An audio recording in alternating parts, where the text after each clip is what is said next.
Hello, hello, hello. Good morning, everyone. Good morning po sa ating lahat. To our participants, to our dear students, teachers, and schools admin, most especially to our deans, Vice President for Finance and Administration, Ma'am Pag-asa Miranda. She's here. To our Vice President for Academic Affairs, Dr. Maria Luella Orupa. Good morning po. And of course, to our dear OIC of the President, Office of the President, Marikina Polytechnic College, and Officer in Charge of the Office of the Deputy Executive Director of Commission on Higher Education, Attorney Frida M. Mila, CESO 4. Again, good morning and welcome to our webinar for today entitled Marikina Shoe Industry in the ASEAN Community, in celebration to the 54th founding anniversary of ASEAN for this month of August, together with the Philippine higher education sector, with the team PADJAC, moving forward, claiming victory for Philippine higher education. This seminar is in partnership of Shoe and Leathercraft Development Center and Office of the External Linkages of Marikina Polytechnic College, and of course, with the support of Commission on Higher Education, dahil alam ko na tayo ay napapanood rin sa kanilang FB page. And we are also live via YouTube account of Marikina Polytechnic College. So kung may mga kakilala tayo na hindi pa nakapasok sa ating Zoom meeting link, we have the YouTube live streaming. So before we formally start and learn more about this webinar, let us first seek guidance and blessings from our Lord for the opening prayer, to be followed by the Philippine National Anthem, Marikina Polytechnic College hymn, and of course, ASEAN hymn.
Sikat ng araw, aking matatanaw.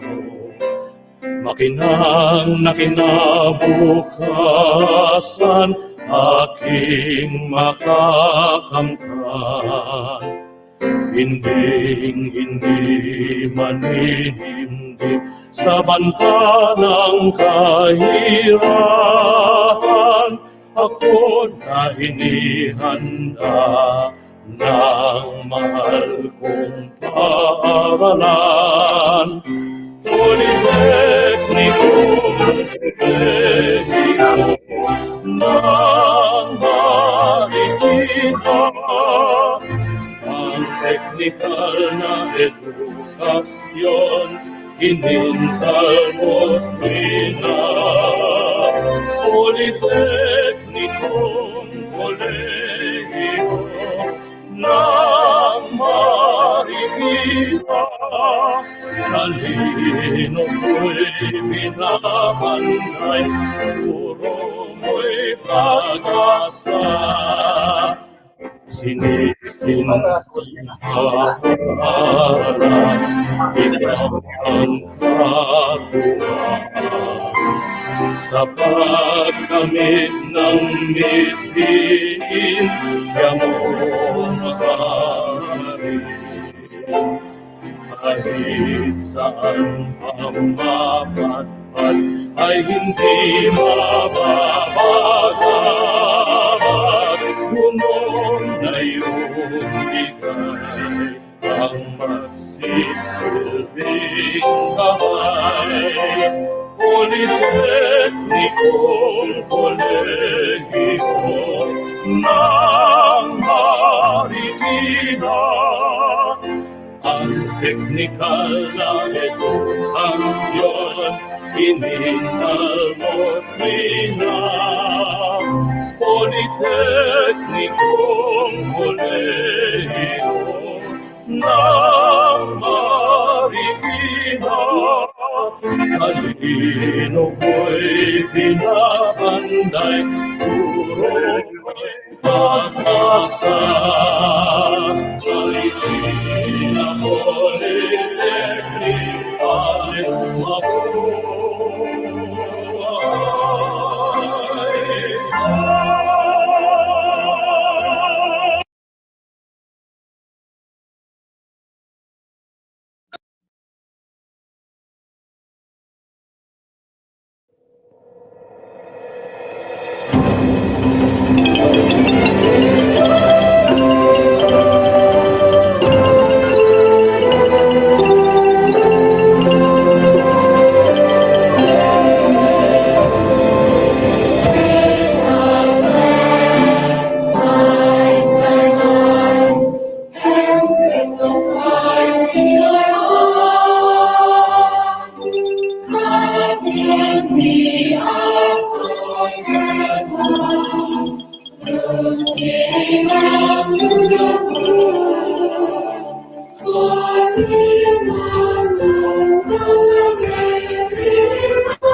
All right. Once again, good morning, good morning, good morning po sa ating lahat.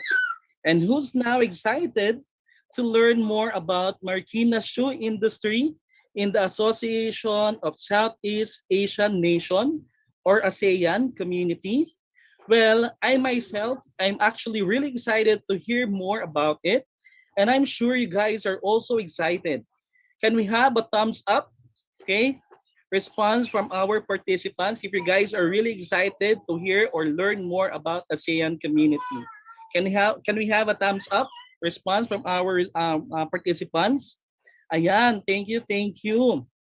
So well. We will put that excitement a bit and let us hear first some house rules while you are attending our seminar. Ma'am Grace Gonyo, please do the honor for the house rules before we begin or formally begin the seminar. Yan, thank you for the thumbs up response. Let's have first the house rules.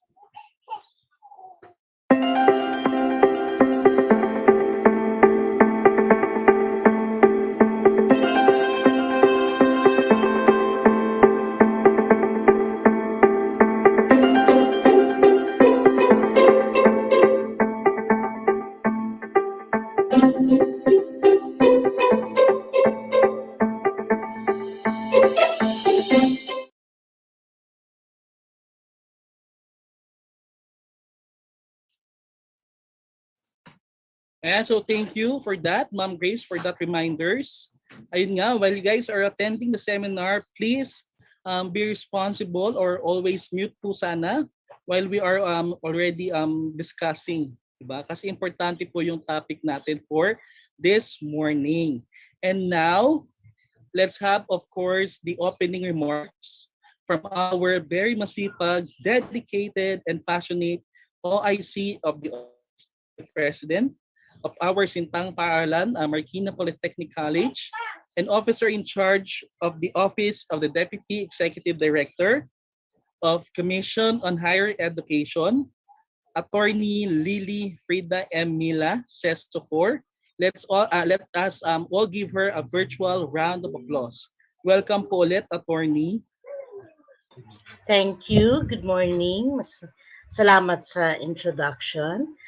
Magandang umaga sa lahat to Dr. Maria Luella Rufa, MPC's Vice President for Academic Affairs, Mrs. Pag-asa Emerita Miranda, Vice President for our Admin and Finance, Dr. Wilma Balbarais, our Director for the Shoe and Lettercraft Department, and of course, Ms. Lailani Escalada, the Director for International Linkages that put together these ASEAN events. No, congratulations, of course, to your team. Si Jomel ba yun yung host?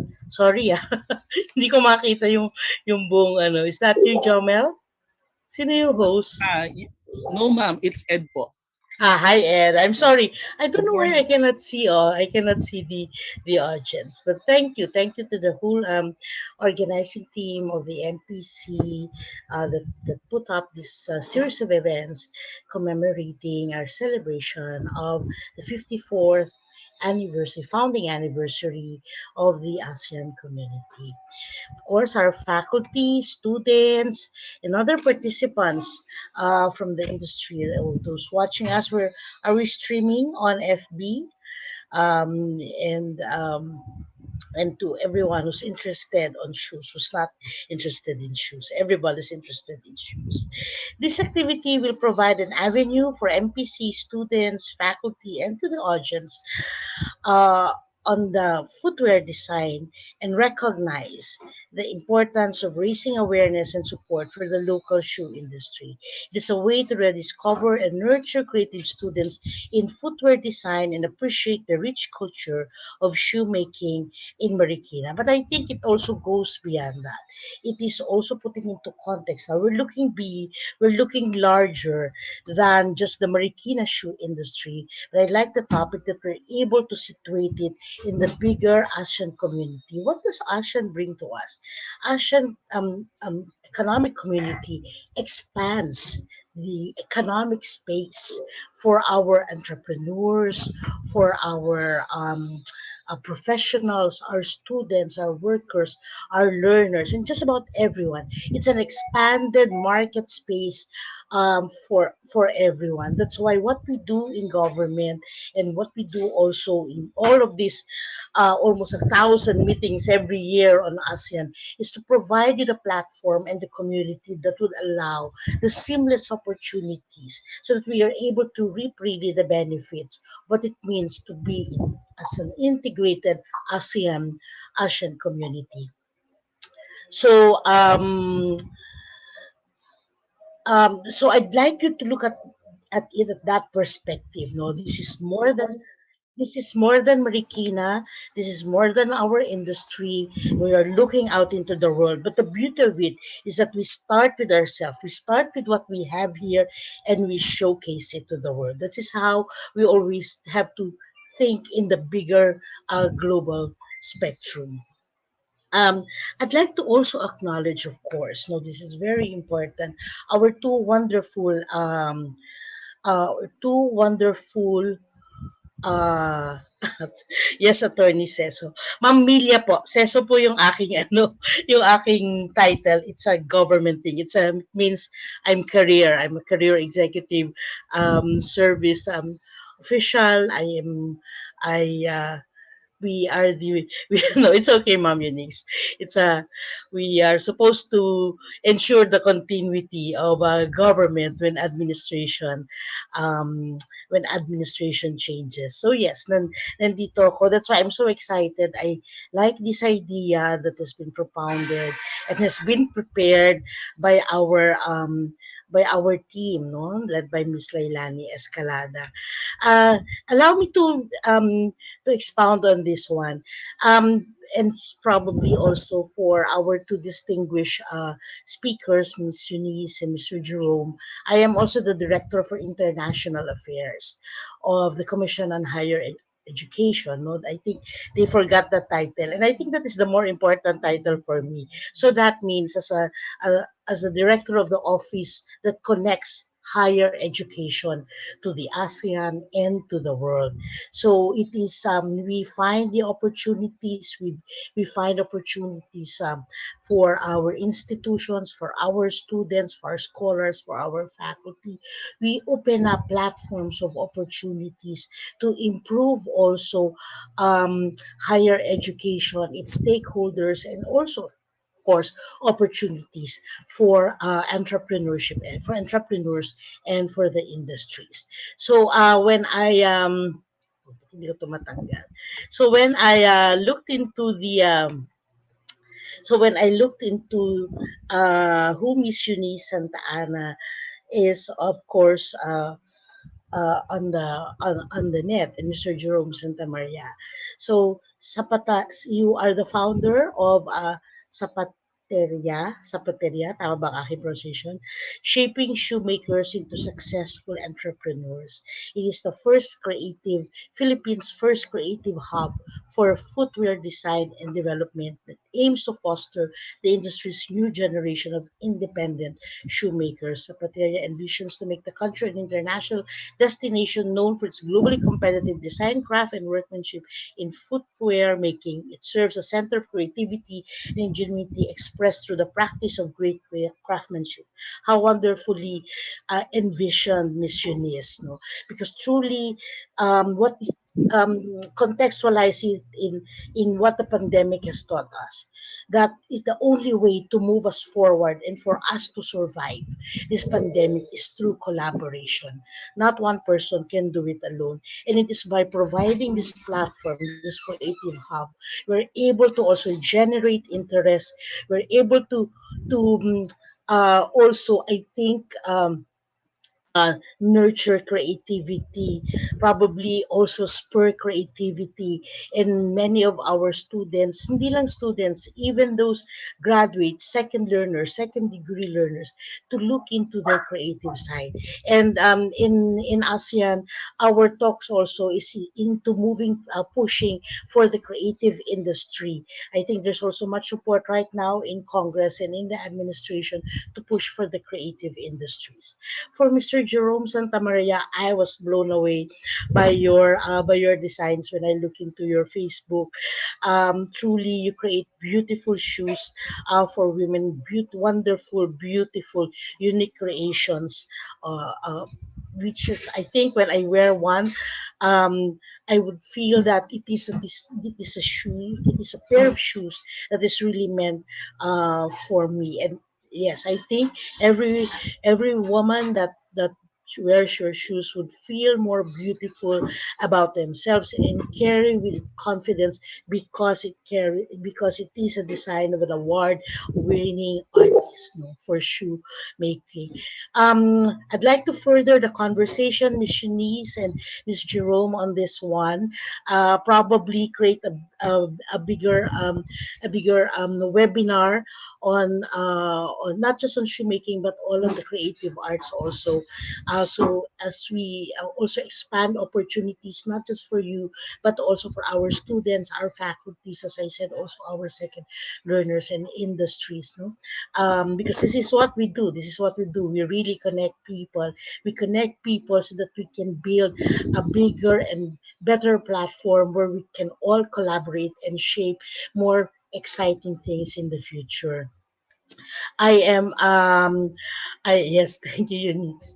And I am uh I do not like shoes. Actually, I do not like shoes.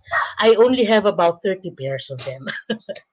So, uh, but I wish I had more shoes. When I saw the designs of Jerome, I saw the creations also in Zapateria, Zapateria. So I'd like to learn more and I'd like to discuss these things with you because truly when you give the woman if you give a woman if you give a girl the right shoes, she can conquer the world. Sabi yan ni Marilyn Monroe. And of course, one thing also that nurtures and drives us to our creativity is that Cinderella is proof that a new pair of shoes can change your life. So for this webinar, let us do that. Let us open your minds. It's the only way that we can move things forward. Open our minds and drive that passion even during these trying times. Let's continue to drive our passions so that we can not just survive but thrive and emerge victorious in the better and new normal. Maraming salamat po.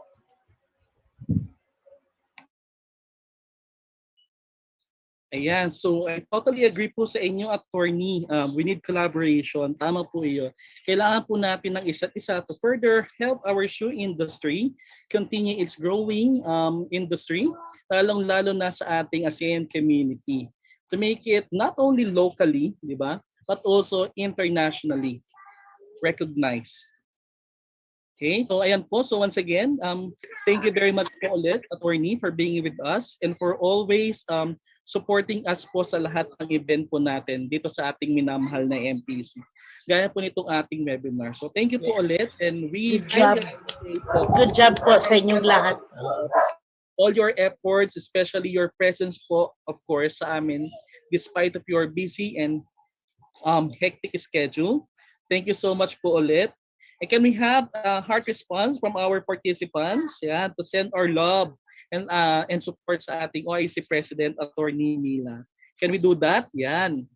Can we have a heart response? Yan. Yan. Thank you. Thank you. Yan. Napaka active ng ating mga participants for this morning. Yan. Thank you.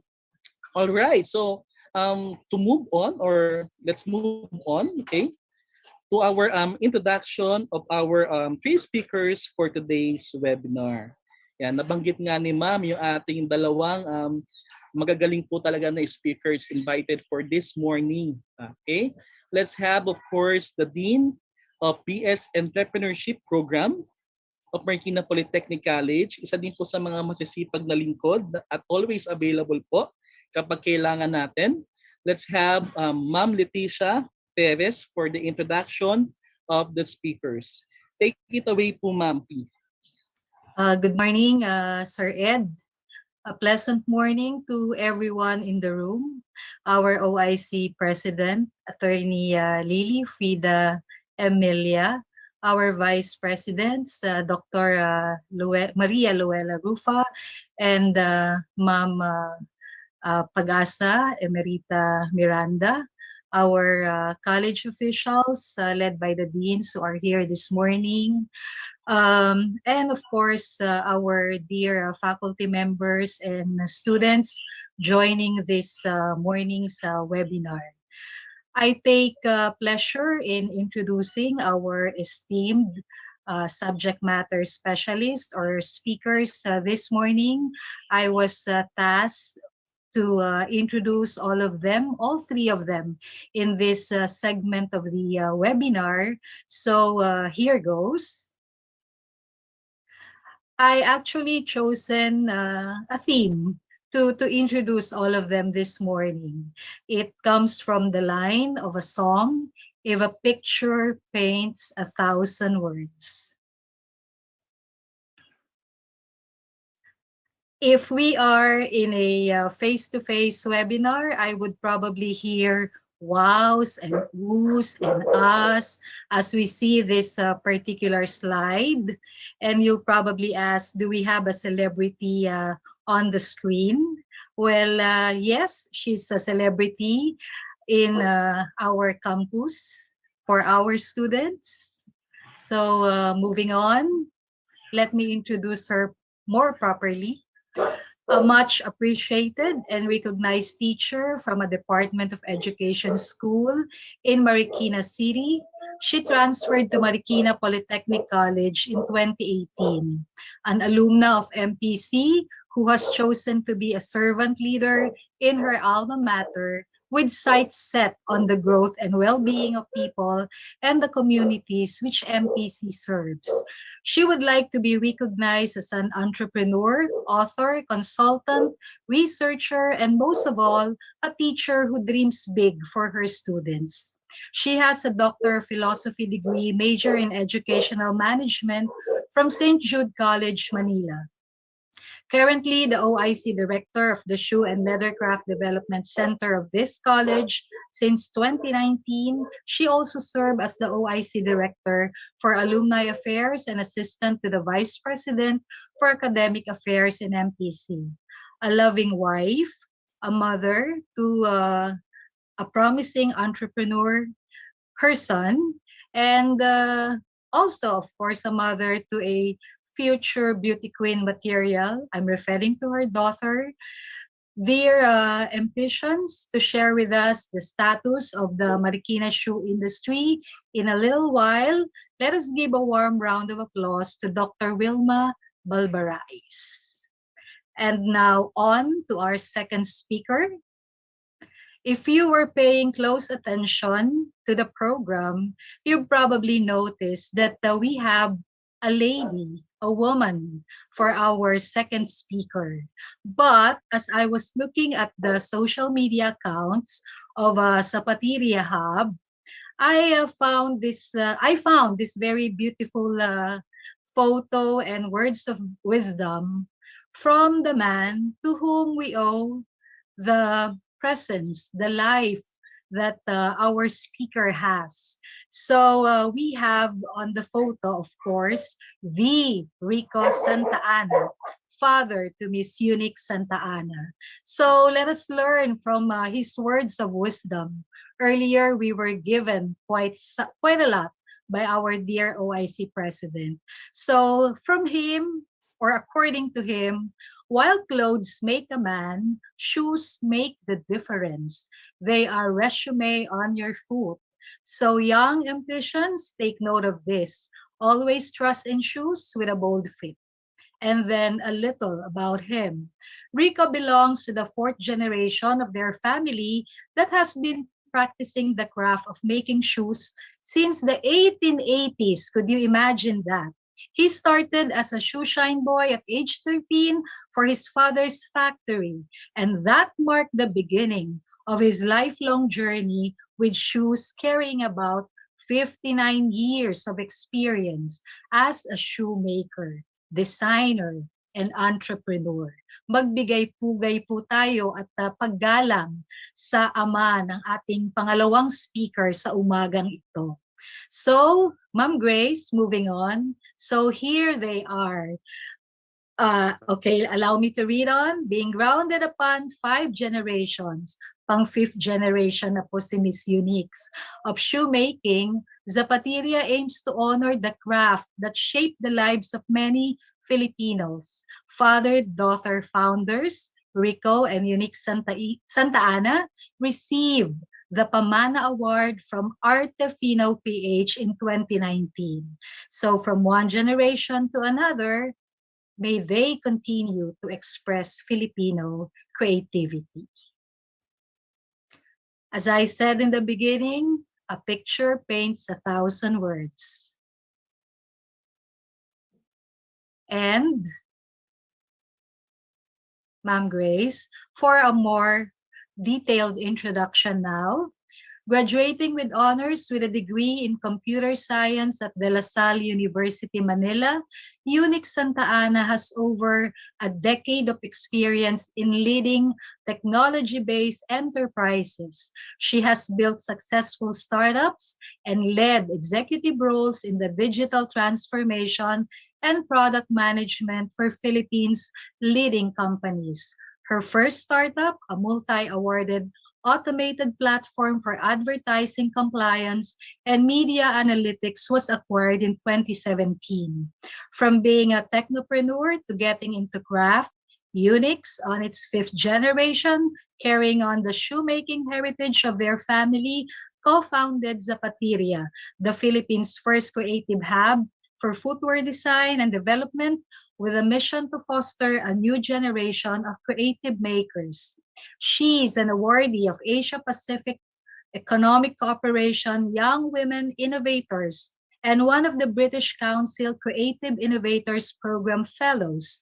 She is currently a scholar of Master of Science in Innovation and Business at the Asian Institute of Management and an entrepreneur in residence at Talino Labs Venture. Shouldn't we be proud that we're sharing the same room with her this morning? So let's give her a warm round of applause. Virtual, it may be. So for our third speaker, words of wisdom. The world will start to make it happen for you once you start to hang on to your interests or to your belief. That's the words of our, or those are the words of our third speaker, Mr. Jerome Santamaria. More photos so we can share their moments of success. And on to my bio note, the bio note that was given. Next slide, Ma'am Grace. So, Jerome Santamaria is a ladies' footwear designer with a degree in industrial design from the University of the Philippines, Diliman.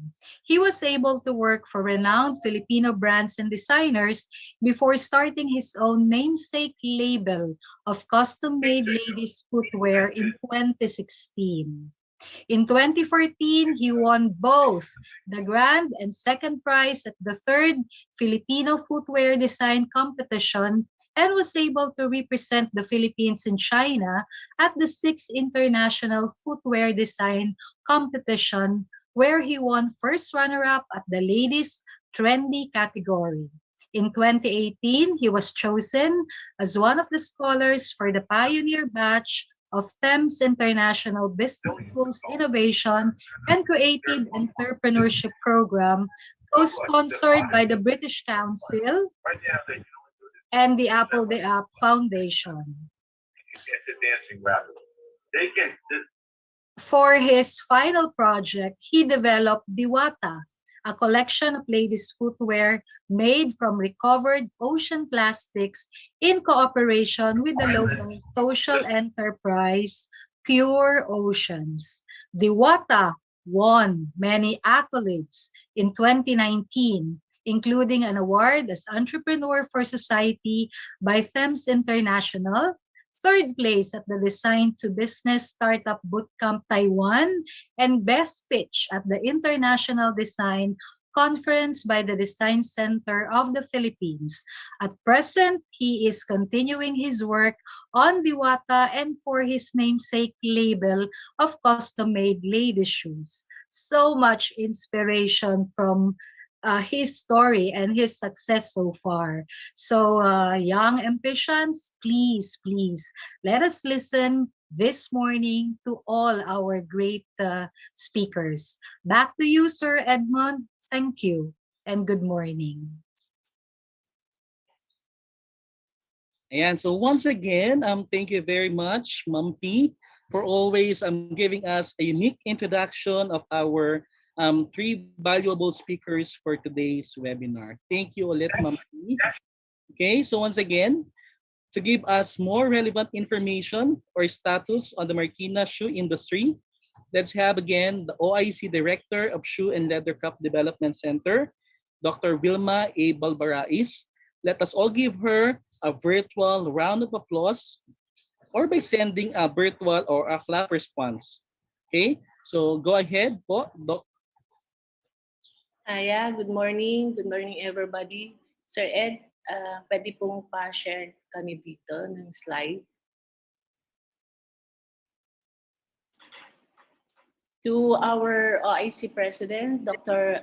Attorney Milia, good morning po. To our VPs, Ma'am Pag-asa Emerita Miranda, Vice President for Admin and Finance. Also to Dr. Maria Luella Rufa, Vice President for Academic Affairs. To our ELO team, faculty, participants, and sa mga nanonood po sa YouTube, good morning and welcome po sa ating webinar ngayong umaga. I was surprised by the way you introduced me, Ma'am Letty, and thank you very much for the introduction.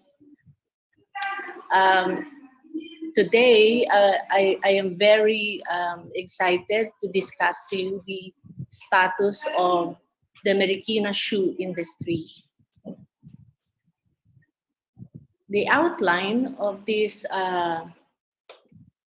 points are the following: the Marikina city's footwear industry, the good old days in the free trade regime, and I'll be discussing also the revitalizing the shoe industry. But before I start my discussion, let me share to you something about myself. During my younger years, I only had 4 pairs of shoes from kindergarten to college. My father gave me a white pair of shoes when I was in the hospital. I was 6 then because somebody hit my head. And then I got my second pair when I entered high school. That same shoes I used in my graduation day. My last 2 pairs were in my college days. For my school shoes and the other po yung working shoes ko.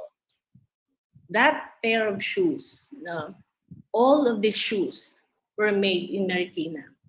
Sabi ko sa sarili ko, I told myself that one day I'll do something for the industry. That's why I started the program called Basura Mo Sapatos Ko program, wherein school children like me can have their own shoes by bringing recyclable materials in school.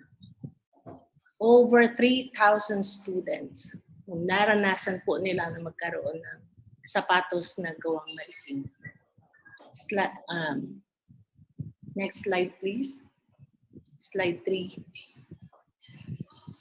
Now today, let me discuss the foundations of Marikina shoe industry. The foundations of the Marikina shoe industry are the collaborative efforts from the following sectors. Are you ready? Ready na po. Nagkakaroon kami ng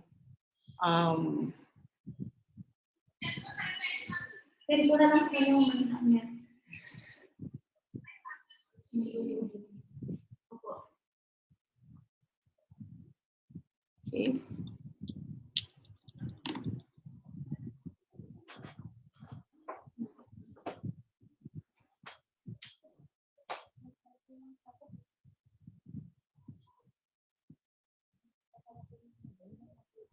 Okay na, Ma'am Julie?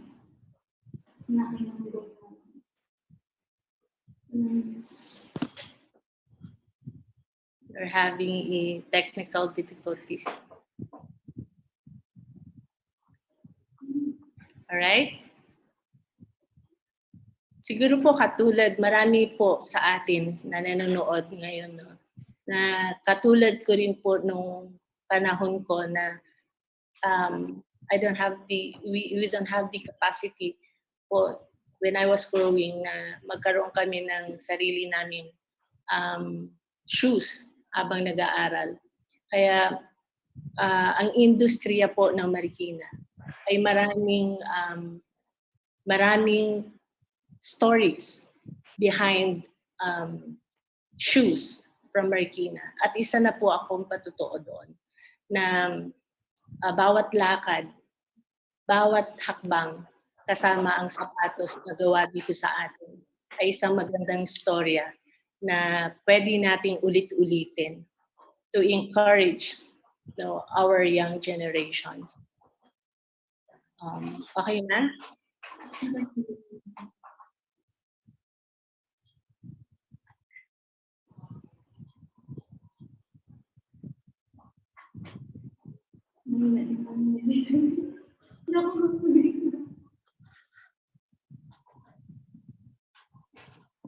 What's happening?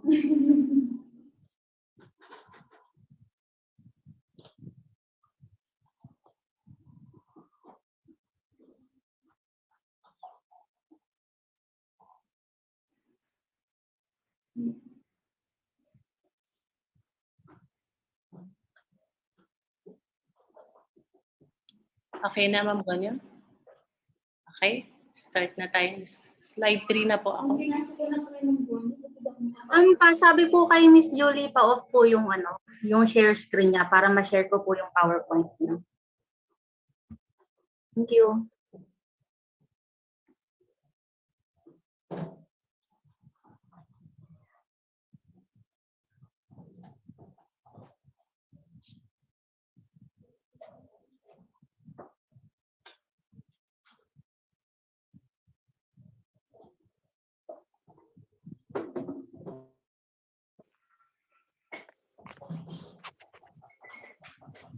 Okay, sorry for that delay.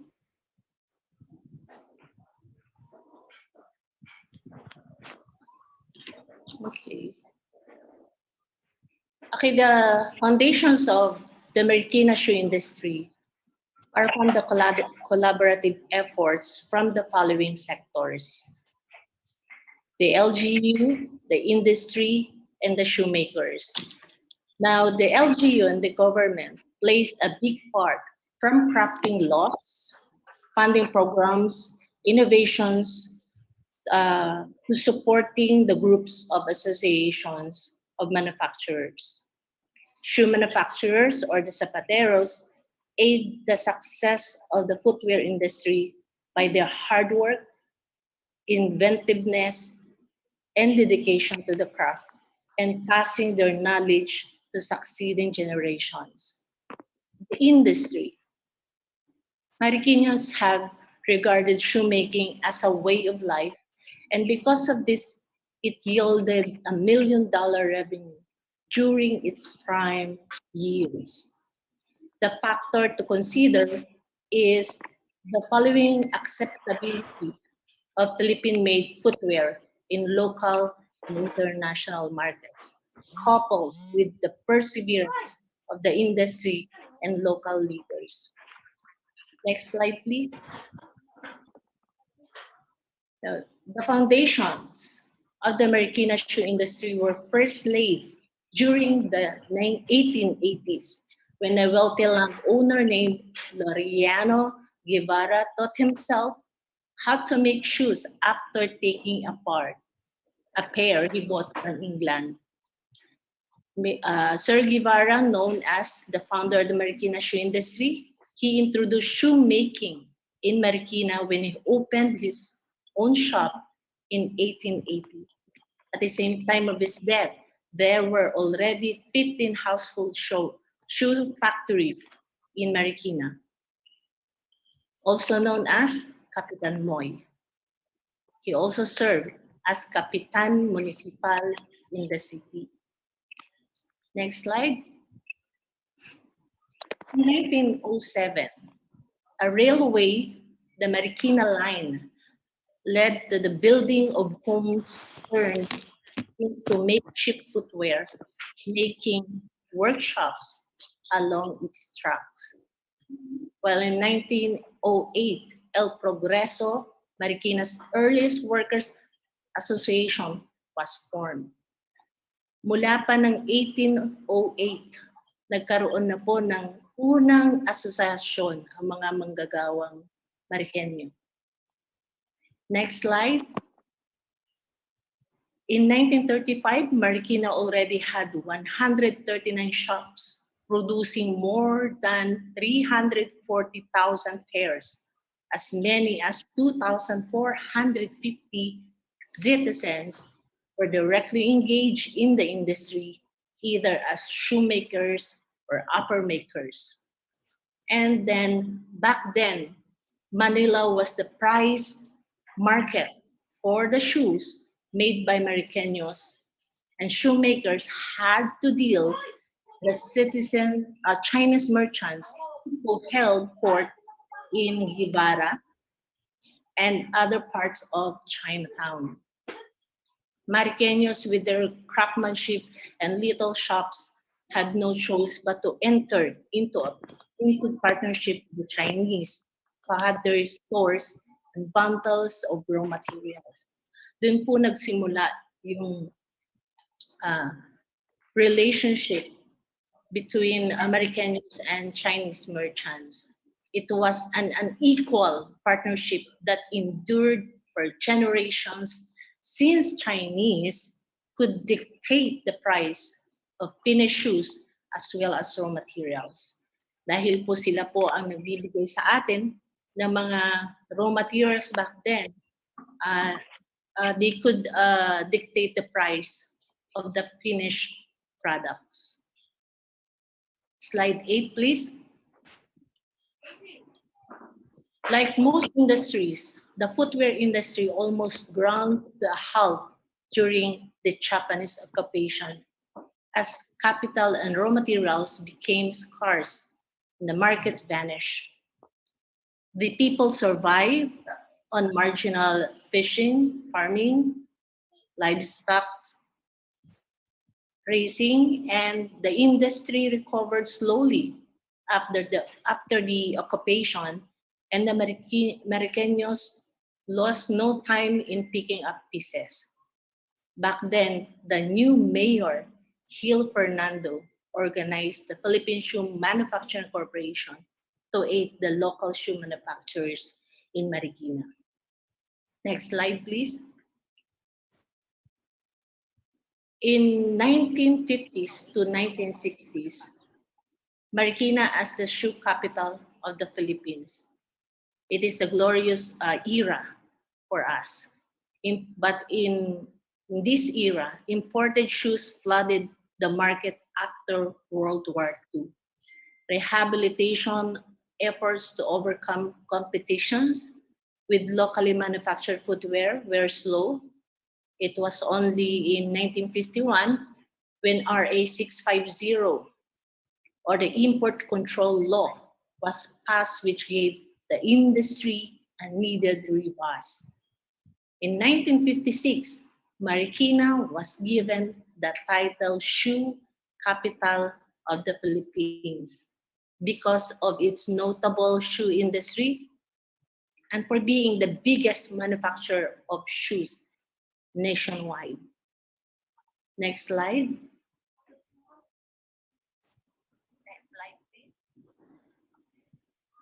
In 1960s, 1970s, gradually within this period, international economic depression, lifting of import controls, and protectionism affected the production of local shoe manufacturers, particularly yung mga maliliit, the small-scale manufacturers. In 1965, the first Marikina Shoe Trade Fair was organized to promote the Marikina made shoes and to increase the earning of footwear makers. Shoe trade fairs were held in the provinces, which drew the support of the local folks, increased the earnings of footwear workers. And naririnig nyo hanggang ngayon, yung shoe trade fairs. Ito po yung ginaganap or nangyayari taon-taon sa Marikina. During this time, over 400 footwear establishments reportedly employed approximately 75% of the town's labor force. In 1968, Kapitan Moy's old house na nakikita po natin sa harap ng simbahan, that is the Kapitan Moy old house, was declared a national shrine by the town council and the National Historical Commission. Hanggang ngayon po nakikita natin yung Kapitan Moy sa tapat ng simbahan. Next slide. During this period, in 1978, 3 out of 4 of the largest shoe exporters hailed from Marikina. The following are Marikina Shoe Manufacturing Corporation, Santa Ana and Sons, Oregon Shoe Factory, Integrated Shoe Factory. While in 1979, Philippines footwear export gained about $39 million. It was one of the country's most labor-intensive industries. Would you imagine kung gaano kataas at contribution ng shoe industry sa buong Pilipinas? Next slide. In 1980s to 1990s, during this time, trade liberalization struck in 1980s, and the advent of globalization slowed down the Marikina footwear industry.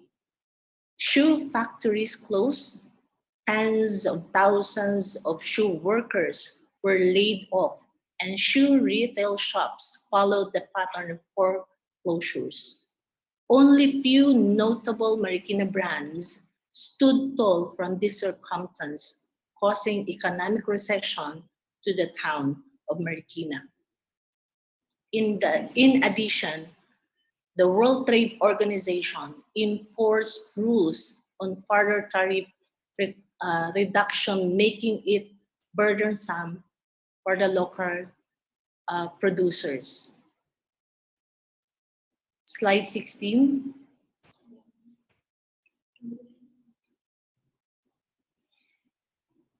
In 1990s, the footwear groups in Marikina and other areas witnessed the influx of cheap goods that came from China, Korea, Taiwan, and other countries due to globalization, which further intensifies when the country became a member of WTO in 1995. Alam nyo, shoe imports have been arriving in increasing volumes year after year. After 1997 to 1999, the country imported an average of 39.5 million pairs of shoes. The result, from 513 registered footwear manufacturers in 1994 dropped to more than a half. Slide 17. In 2001 to 2003, average imported volume is 60,212,156 pairs per year. Could you imagine that? Taon-taon tayo nag-i-import ng ganitong karaming sapatos wherein tayo ay ang ekonomiya ng bansa ay humuhugot din sa industriya nito. Job lost through unbridled importation of footwear, 680 11,516 per year. Ganun po karami ang nawawalan ng trabaho sa industriyang ito during that time. Slide 19. In 2009, the best estimate indicates that there are only 1,072 footwear manufacturing companies in the Philippines, which employ over 12,155 personnel. While from 2005 to 2009, 14% declined in employment and 7% declined in establishment in the footwear industry. Slide 20, sorry. Now this shows that the import and export performance of the footwear industry, which illustrate the inconsistency of the industry in the past several years. So nakikipagkompetensya, nagiging kakompetensya ng local industries ang exportation ng bultuhang sapatos na nagmumula sa iba't ibang bansa. No? Today, in 2019, the top partner countries from the Philippines, from which Philippines imports footwear include first, China, second, Vietnam, Indonesia, Singapore, and United States. Slide 21, please. Now, the table shows that Marikina remains an input footwear cluster within the Philippines. According to DTI, the Philippine footwear industry remains concentrated in National Capital Region. From there, within the NCR, footwear manufacturing remains concentrated in Marikina. Now, Marikina footwear firms number 682, accounting for an employment level of 7,480 laborers, or 73% of the total number of firms, and 61% of the employment within National Capital Region's footwear cluster. Tumutugma po ito sa report ng local government na more or less ay indirect laborers from this industry is more than 5,000 laborers as of 2020. Slide 22, please. Now the problem is, my dear participants, importation is killing the footwear industry. Importation is killing the footwear industry. From those data that we gathered, no, isa lang po ang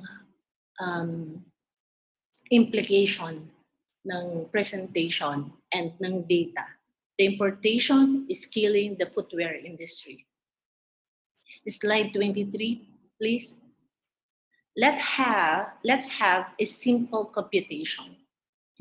The registered average recorded imports is 16 million pairs in 2001 to 2006. Let's say a pair sells at 200 pesos per pair, and that for just a registered importation.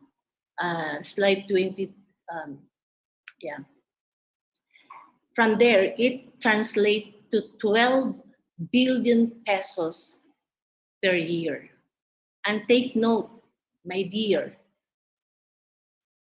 and that for just the registered importation. Imagine 12 billion pesos per year. It's supposed to be, sana, no, nakukuha or nai-enjoy ito ng mga shoe manufacturers, local shoe manufacturers nationwide, especially in Marikina.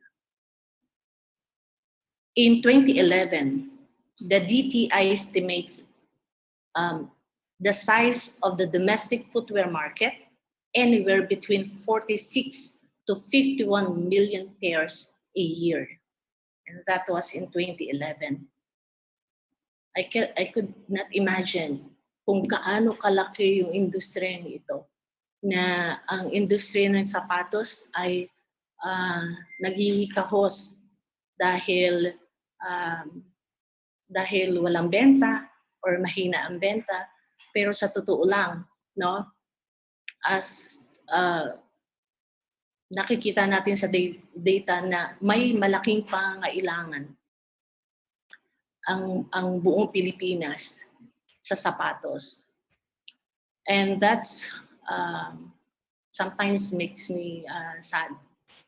And you know that China has at least 80% of footwear imports to the Philippines. And the price of the product in the domestic markets are not only cheap, but priced beyond cost. Kaya po na ititinda ng bagsakan ang mga Chinese shoes dahil sobrang mura.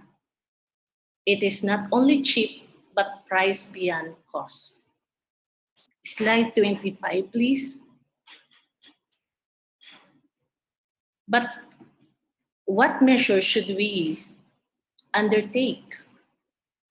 For me, these three are important. First, safeguard and protect the interests of the footwear industry. Second, strict implementation of laws related to shoe industry. Third, formulate a standard for quality and safety for footwear products. Napakahalaga po na gumawa tayo ng sarili nating standard for quality and safety for footwear products.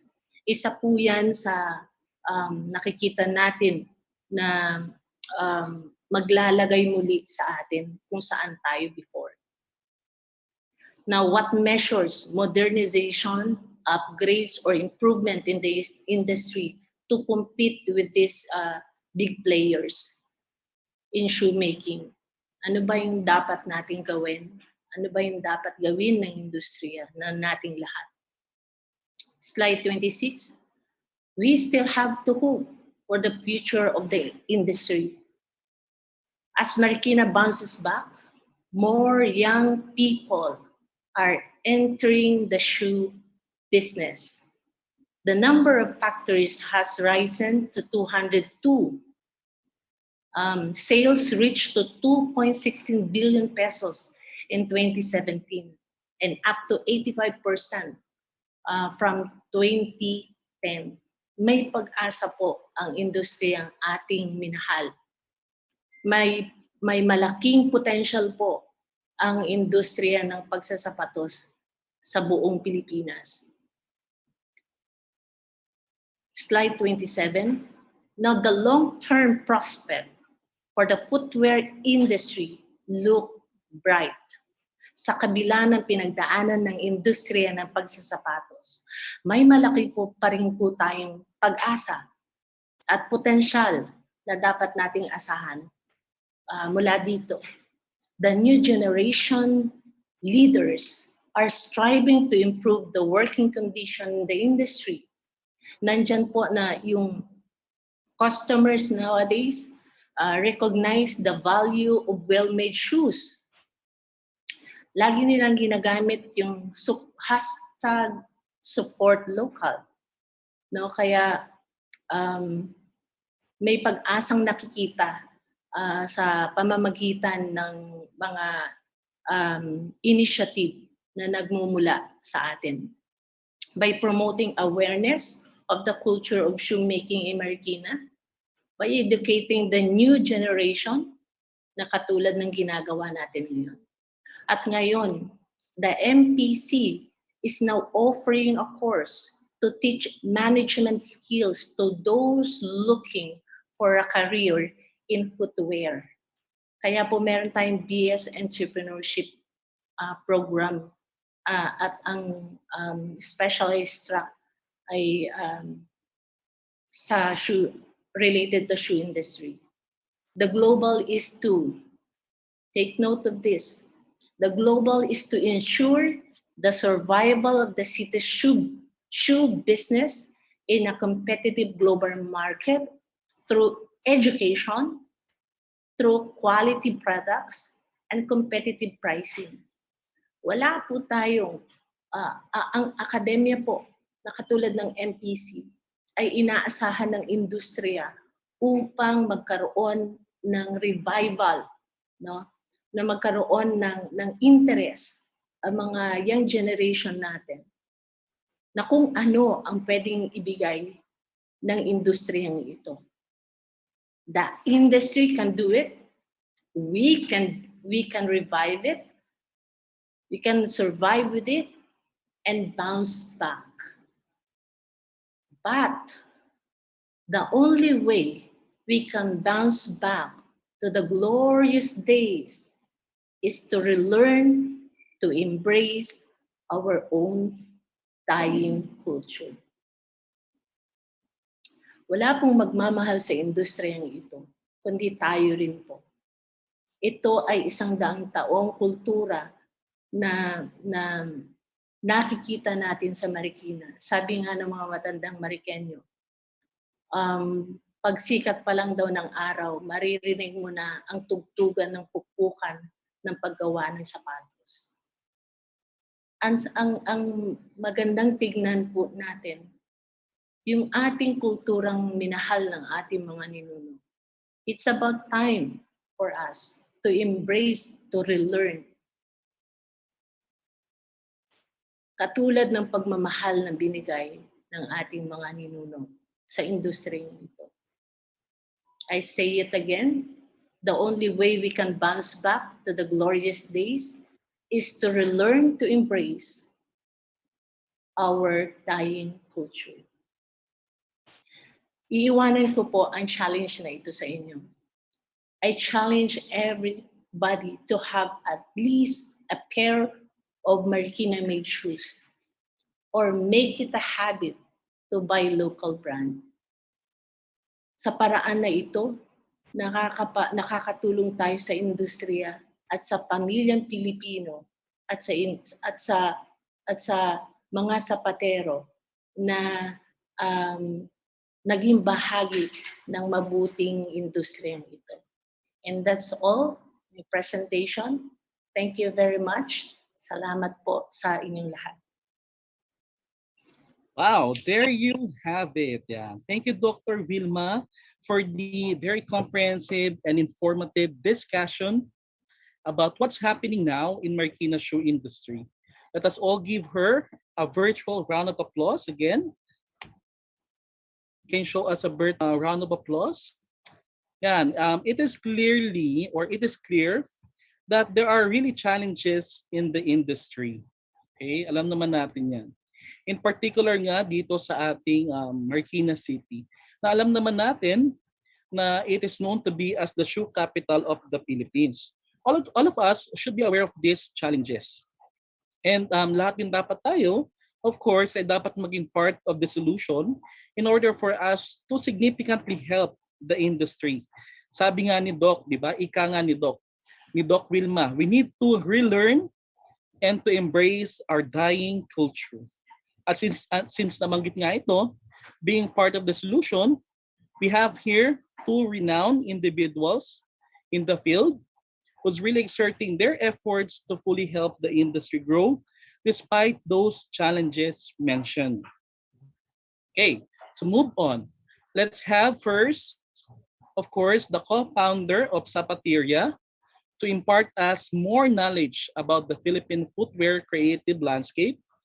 Let us all welcome again Miss Unique Santa Ana. Let's all give her a virtual round of applause. Go ahead, ma'am. Thank you. Let me just share my screen.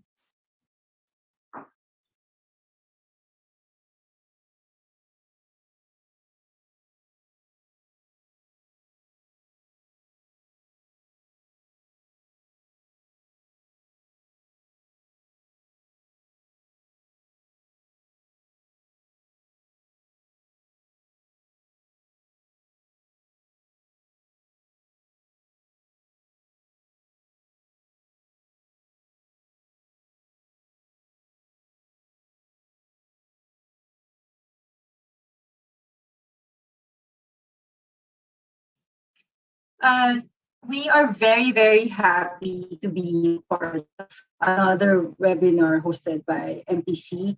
We are very uh, optimistic of the future ahead for the local footwear industry. Nakakatuwa na hearing a lot of stories about the Marikina shoe industry. For one, I learned more about Marikina shoe industry from Dr. Wilma, and apparently, like my our family business has weathered the storms throughout. And a fun fact, my great great grandfather used to supply for Kapitan Moy back in the 1890s. So it's true that we have to go back to our roots, embrace who we are, and together we can claim again another glorious era for the footwear industry. Here at Zapateria, it's our mission to foster innovation and creativity from one generation to the other.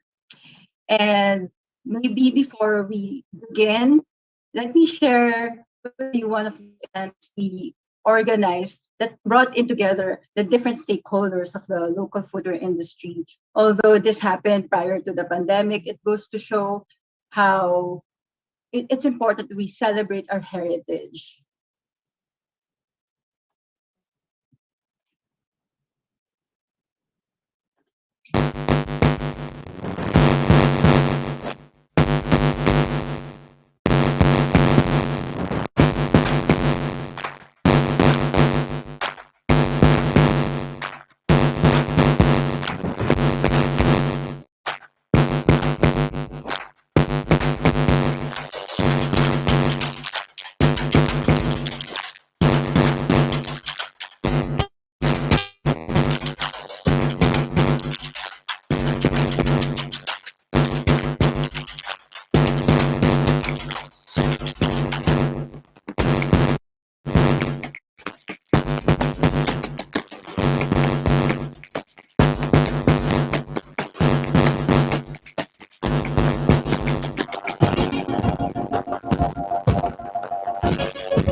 Looks like I'm having internet problem. I'm gonna just skip on the video. But here in this event, what we did was we are able to get together around 300 participants to talk about shoes. And we also have MPC participated in it, including Dr. Wilma. Let me just fix the technical difficulties.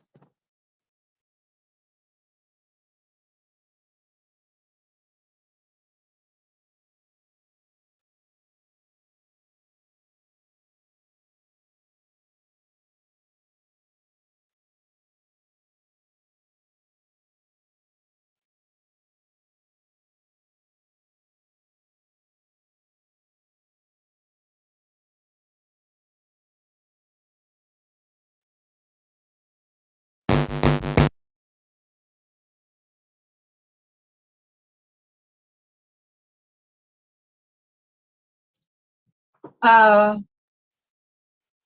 Apologies for the technical difficulties, but like what we were saying earlier about how it starts from within and how we should embrace our heritage, we can get inspiration also from what's going on the global stage. Like, of course, we all know about Havaianas, how creative they've been with their flip flop. It all started with an idea of starting how they can redesign a Japanese slipper and maximize the growing industry of rubber, and thought of, hey, why not let's make a thong as a slipper and make it our industry. And now Havaianas is present in the world. There's a brand called Allbirds, and they're founded in New Zealand, but they're present also in US. They have thought of ways they can be one of the most sustainable footwear brand, from using organic, natural, comfortable materials, and make it one of your favorite sneakers.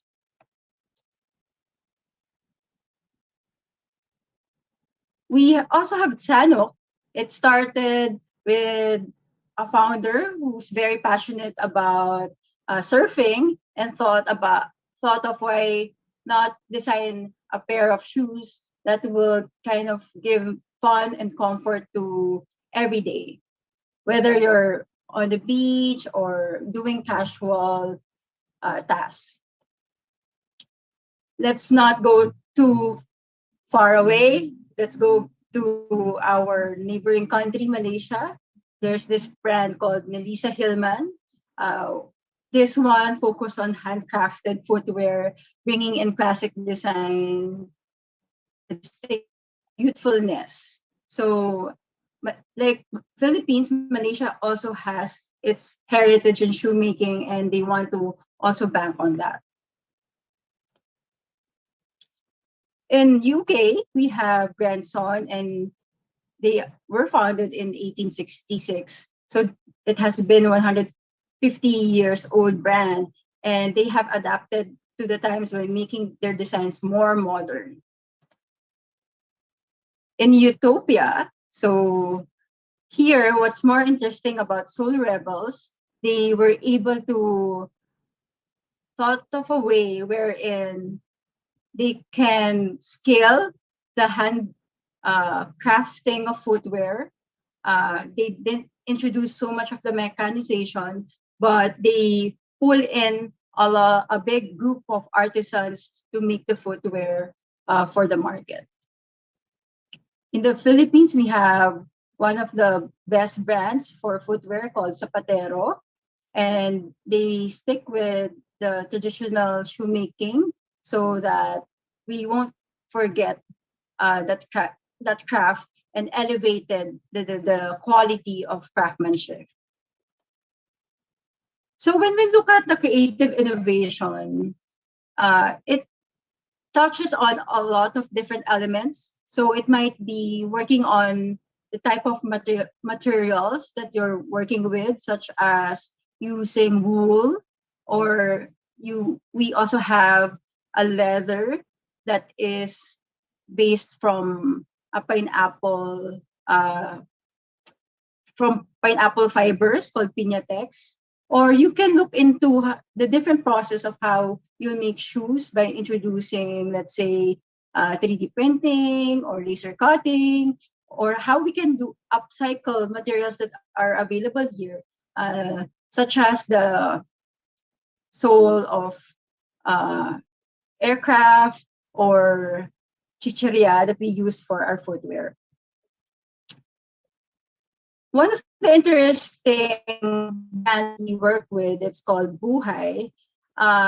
So this brand uses mga racks, mga rice sacks, and turn it into footwear, and also uses pineapple fiber-based leather, so that it becomes more eco-friendly. And when you look at it, it's still very modern and adapting to the market today. And beyond the design and the materials used here, the story of the founder is also very inspiring.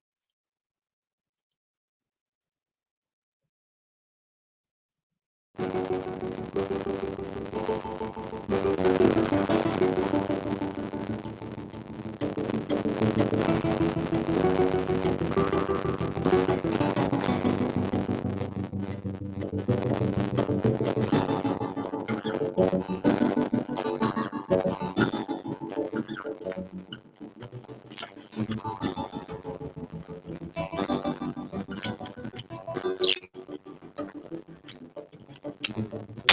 if there was a more sustainable way to transform these into something useful? I grew up running around barefoot in the poorest part of the Philippines, in the slums of Manila. I remember laying on the cold floor in the orphanage I lived in. I was around 5 years old or so, and looking at these shoes that some visitors had left by the entrance, I was fascinated by the curvature in front of that shoe. So I started walking these shoes back and forth, and I realized maybe until I made that first step that much easier, that I would like to have my own pair someday. Hi, my name is Alika, and for the first 10 years of my life, I was born and raised in the Philippines. Like thousands of unfortunate Filipino children out there, I had to experience firsthand what it's like to be running around with no shoes in the filthy and unsanitary streets. After being adopted at age 10, I realized that I had been given a second chance in life, and I wanted to devote my life by giving back, creating a product that can promote a better living environment for the Filipinos. My mission is to reduce plastic waste, specifically rice bags, off the streets in the Philippines and transforming those rice bags into a sustainable shoe. By creating a product with this durable material, I can give back and improve a better living environment in the process. And in the future, I would also like to improve on the water irrigation within the rice farming industry. My name is Zalika, and I welcome you to walk with us.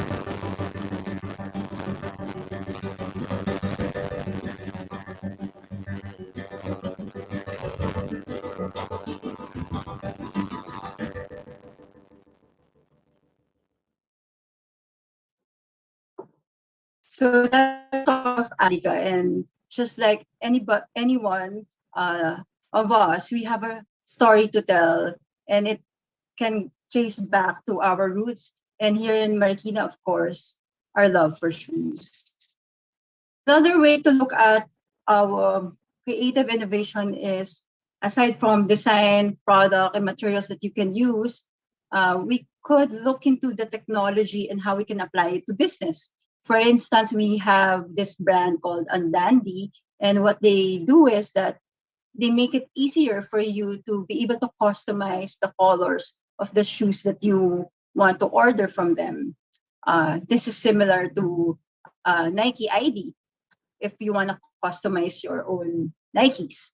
We also have Volumental. So what they do here is they make it easier for the brands to collect the footwear measurement data so they could know whether it will fit you very well for the clients. So there's a way for them to know whether a size 7 is truly your size 7. And another software uh, that we found out is Modo. What they do is help you organize your project regarding footwear design and development, from design concept to pattern making to virtually prototyping it. So you won't have to invest in actual production of the prototype yet. And from the 3D model, you'll have an idea of the design and the changes that you want to make. So there's just a lot of things we can do and how we could revitalize the local footwear industry. And why is that so? Why do we believe that, aside from a lot of what Ma'am Wilma shared with us, of why there is a promising future of the local footwear industry? Because we are set to lead the creative economy in the ASEAN market by 2030. And a lot of efforts have been gearing towards it. We feel the strong support by the Department of Trade of Industries. And we also have seen how creative we are as Filipinos. And yes, while importation has really been challenging for the industry, we now see the shift from a centralized economy to a distributed one backed by small communities. And this is further supported by how a lot of the makers were able to pivot when the pandemic hit, when we didn't have so much of the supplies of the mask or the PPEs yet, but our local communities were able to make uh, improvise um, uh, products for us for the meantime. And because of what's happening in the world, that we can't just rely on the centralized distribution, we have to have our own strength to produce our own. And that means we have to support also our local industries so that we can thrive further. And because we're in this digital landscape, a lot of the local MSMEs now also have been adapting to the digital times. They have now been in different social media platforms. They have put up their own shops digitally so they can continue on serving the growing customers that are now digitally transacting online. And of course, like we shouldn't forget about who we are and the strength of our heritage as an industry that has been there for over 100 of years, that run by micro to small family uh, to home-based makers and independent brands. Let's just have another moment to be proud of Philippine-made shoes. Recently, of course, we have the Miss Universe. While we didn't win there, at least we have shoes made in the Philippines showcased in the pageant. So this could be you, this could be any local brand, and we can conquer the world definitely. I am glad to know that by 2017, we almost hit 2 billion peso valuation of the Marikina shoe industry, and that's just Marikina alone. Well, while we're facing this kind of pandemic, the Marikina shoe industry is still valued at 1 billion. So it's still a lot to kind of gauge the promise of this industry. And I must say, and I agree with Ms. Wilma, that in fact, the footwear industry is so resilient. It's one of the most resilient industries because here in Marikina alone, ilang beses na tayo nabaha, ilang beses na tayo have been challenged by the imports, but we're still here. And now with the pandemic, although it's been challenging, we're still thriving. There are still ways that we can turn around things. We have local brands that we should be proud of that have scaled from a humble beginning to now generating hundreds of millions of revenue a year. And these could be companies that you might want to work with for the students of BS entrepreneurship in shoes and leather goods, or maybe find it inspiring so that you can start your own. One of the leading brands in the Philippines is Otto, and we'd like to share you how they started.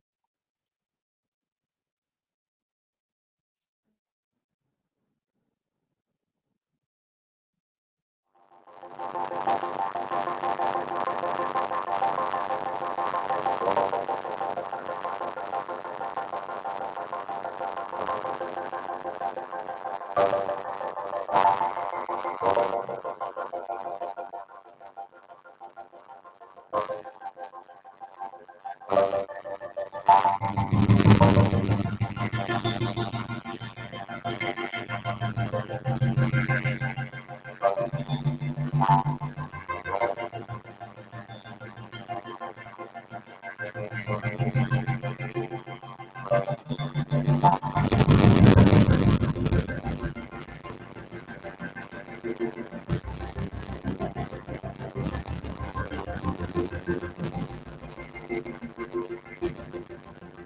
Shoes was born out of a young man's passion for shoemaking. Manuel P. Sampson is from a family of shoemakers who learned the value of hard work early in life. He used to make 100 pairs of shoes a week in the backyard of their ancestral home in Marikina.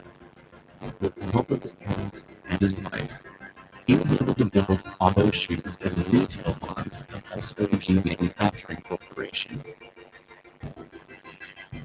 Today, Auto Shoes is known for its stylish and high-quality leather footwear and products that cater to all ages. Whether it's school shoes, a pair for work, or leisure, Filipinos know it's a durable brand they can rely on in any season. No wonder it is a household name for Filipino-made leather shoes. As of 2019, Auto Shoes has grown and developed from its parent company, MPS Group of Companies. Currently, it has established 72 stores across the Philippines, and it produces 4,000 pairs of shoes every single day. Apart from producing shoes, the MPS Group of Companies also manufactures rubber sheets and injection moldings of ready-made shoes and slippers. It also supplies shoe components, such as leather accessories and buckles, man-made upper materials, and shoemaking tools. While already utilizing its online store, Auto Shoes has joined the biggest online sellers in the country, such as Shopee, Lazada, and Zalora, to keep up with the changing times and to reach a bigger market. The company invests in modern equipment as well to make the traditional production efficient and the designs cutting edge without losing the shoemaker's touch in every pair.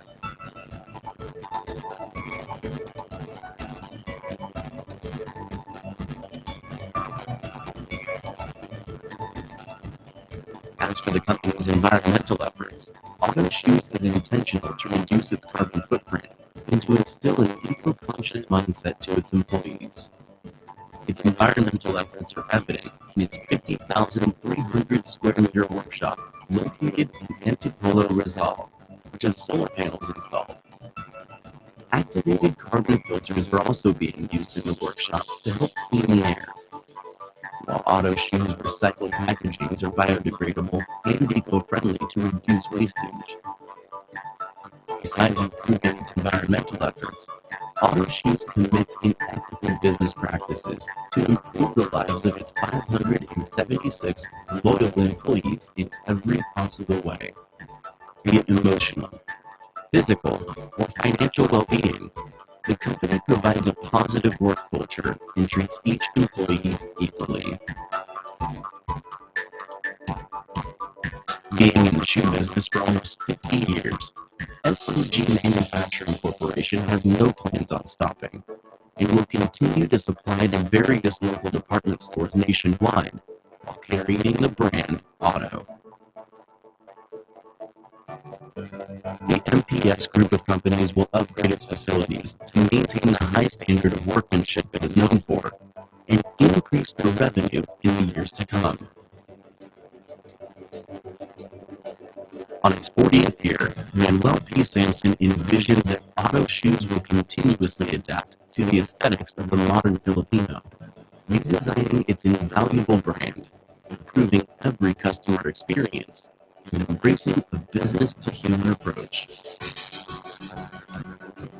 More than the goals it has achieved through the years, Auto Shoes will not be a trusted brand today if not for the dedication and hard work of its employees.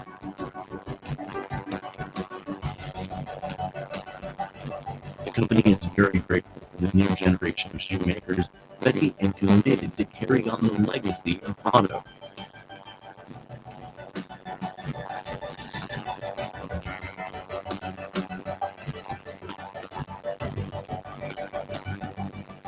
Because more than anything else, Auto Shoes is made for every Filipino in every walk of life.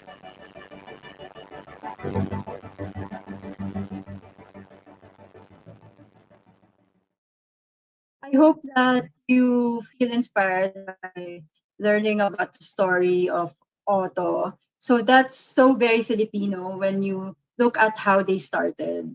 It started with a young man who had this ambition to really make it big, and now it has been passed on to his children. And when we look at the local shoe industry, while we are aware of the home-based makers, the small businesses here, we also have the large factories like Otto.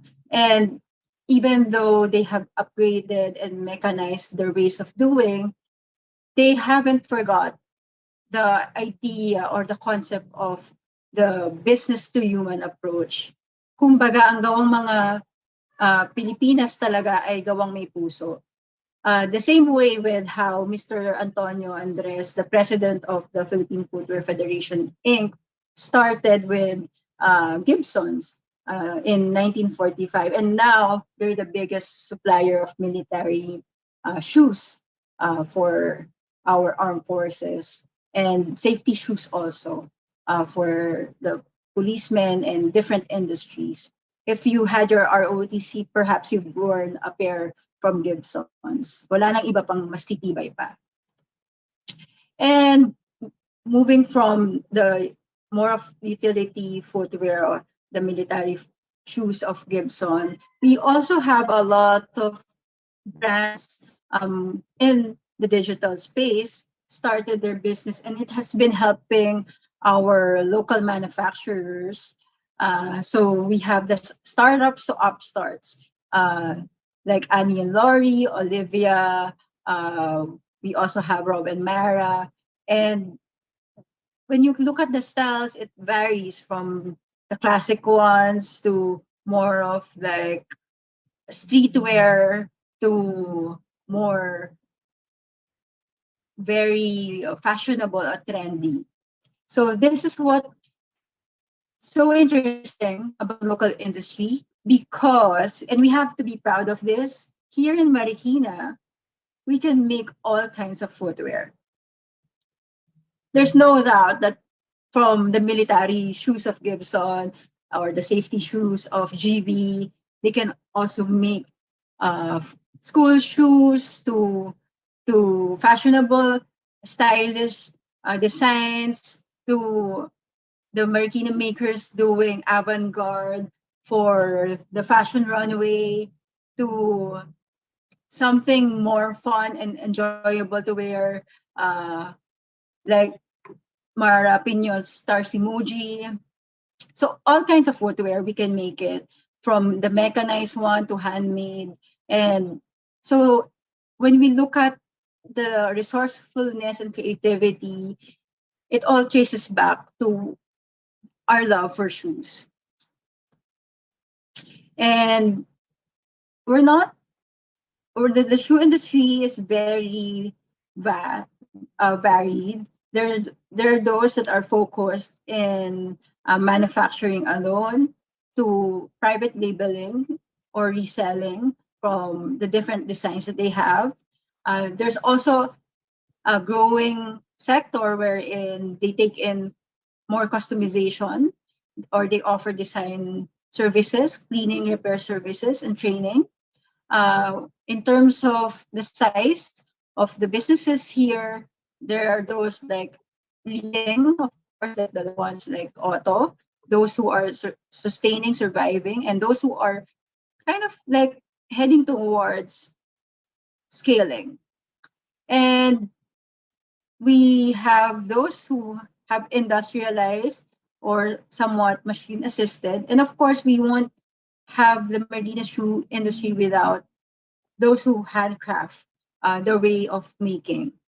What's good about the industry is that from volume to massive orders, we can take in small orders to make to order to even bespoke or custom ones. So there's a lot of different business models or revenue streams when you look into going into in this industry. And we're even supported further by DTI because there's such a thing as shared service facility wherein you can have access to technology and machinery if you want to take advantage of their services. And I'll tell you more about it. So in DTI, uh, that is handled by the Philippine Footwear Federation, which is the association of the Philippine manufacturers. They have this shared service facility wherein you can have your shoe last, or what you call the mold of the foot, made, or you can take advantage of their lab to test how durable the footwear is, and you can avail of their training services too.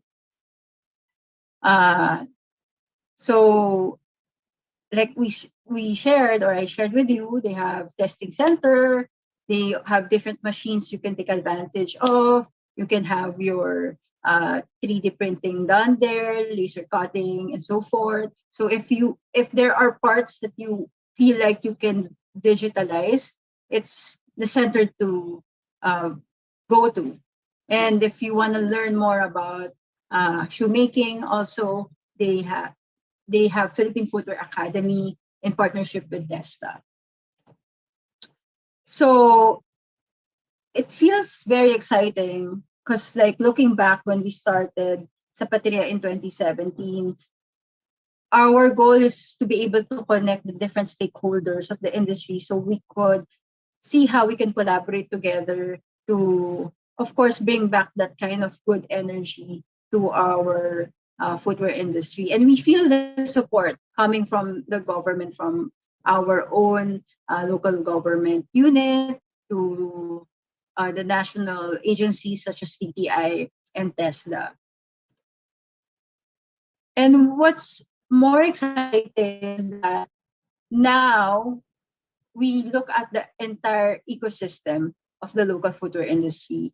And I'm very happy, and we're very happy to know that the academe plays a very important role, uh, more so than ever, especially with Marikina Polytechnic uh, College, because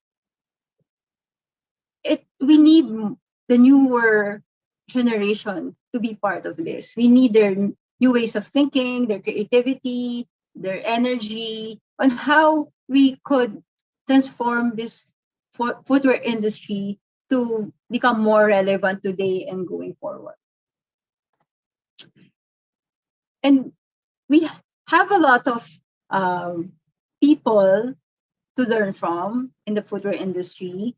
They're here from those have been veterans such as Mr. Roger P., the Director General of Philippine Footwear Federation, one of the directors also of GB Shoes, Joey Enriquez, who studied abroad, studied UP and studied abroad for design, and the president of Charter International, the ones that make Filia shoes and under the Celine group of companies. And we have the younger ones like J.R. Hader, who is a co-founder of Zapaterio Manila.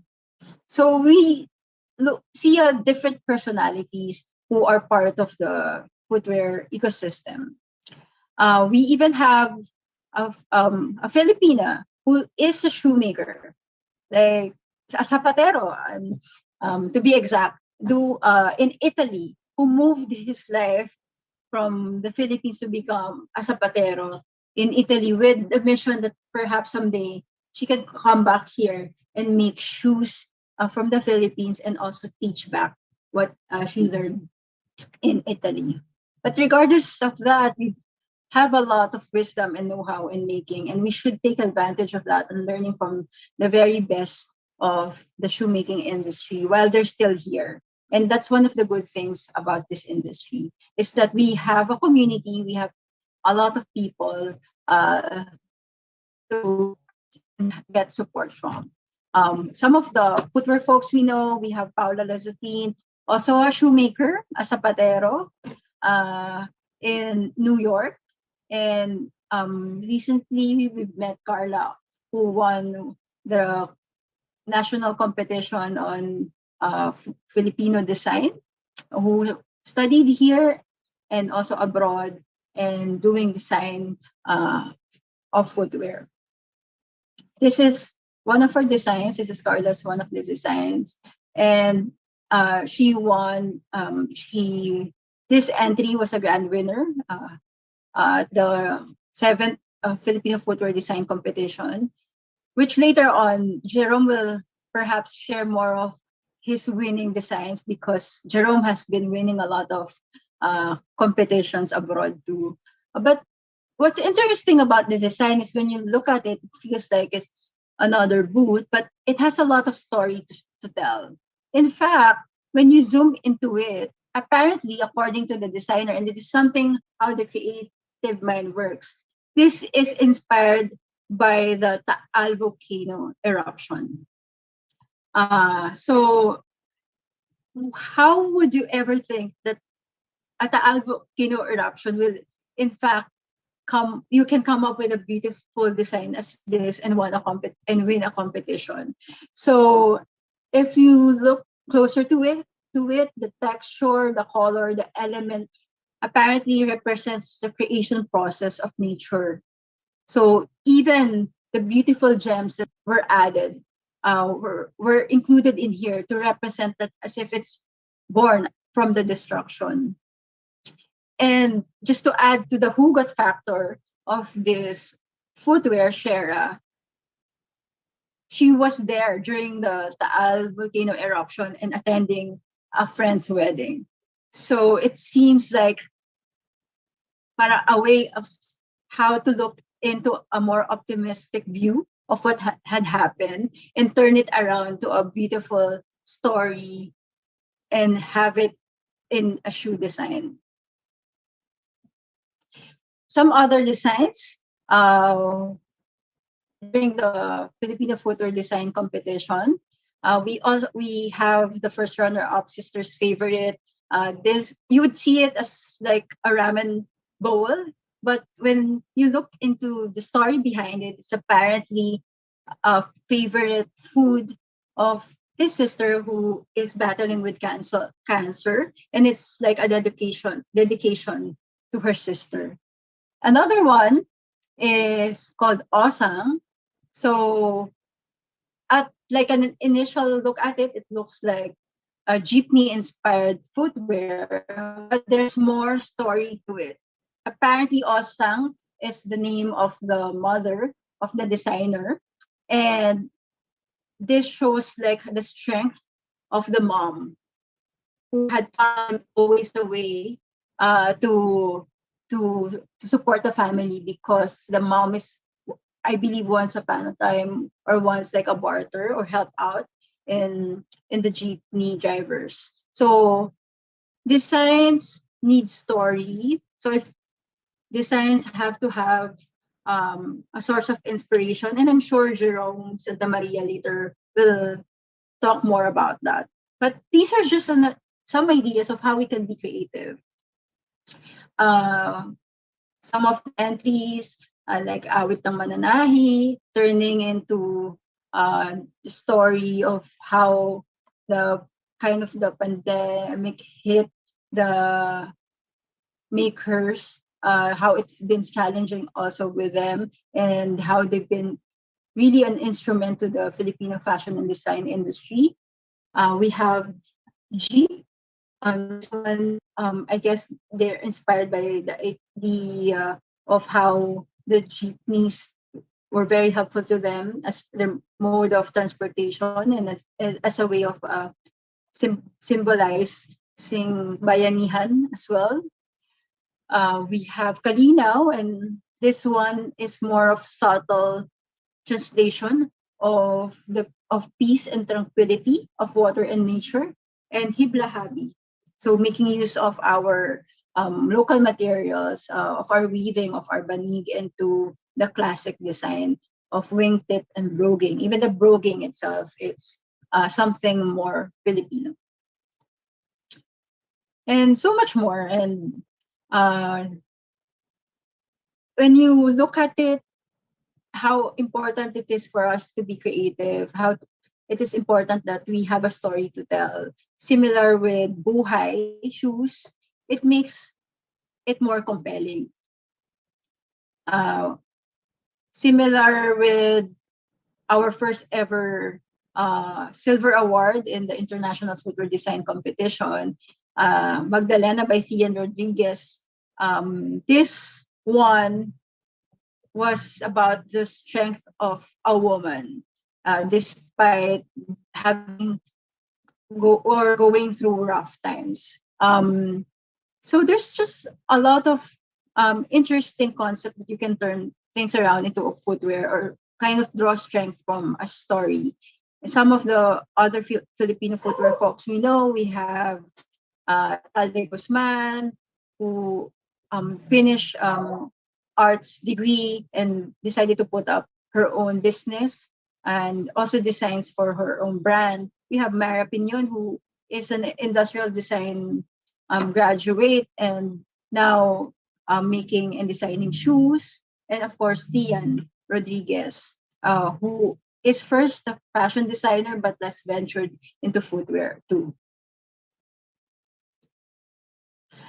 Well, at Zapateria, we also work with our young dressmaker, Camila Santa Ana. So she's my pamangkin. While I was like listening to Dr. Wilma's presentation, and it was mentioned about the business of my grandfather, Santa Ana and Sons. Maybe it's not Santa Ana and Sons anymore. It's Santa Ana and daughter and granddaughter. So after all the men, the female, are the ladies are this. So this is my pamangkin started learn shoes at age 16. She's 20 now and still makes shoes from home.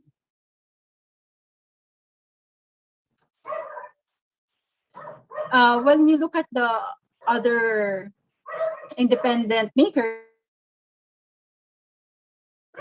such as JBF Customs, this one is interesting because he makes shoes to customize design of sneakers. So this is something that might be interesting for you too because it's a growing community.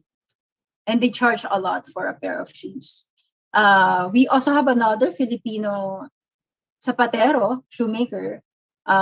She makes the shoes herself, based in Spain.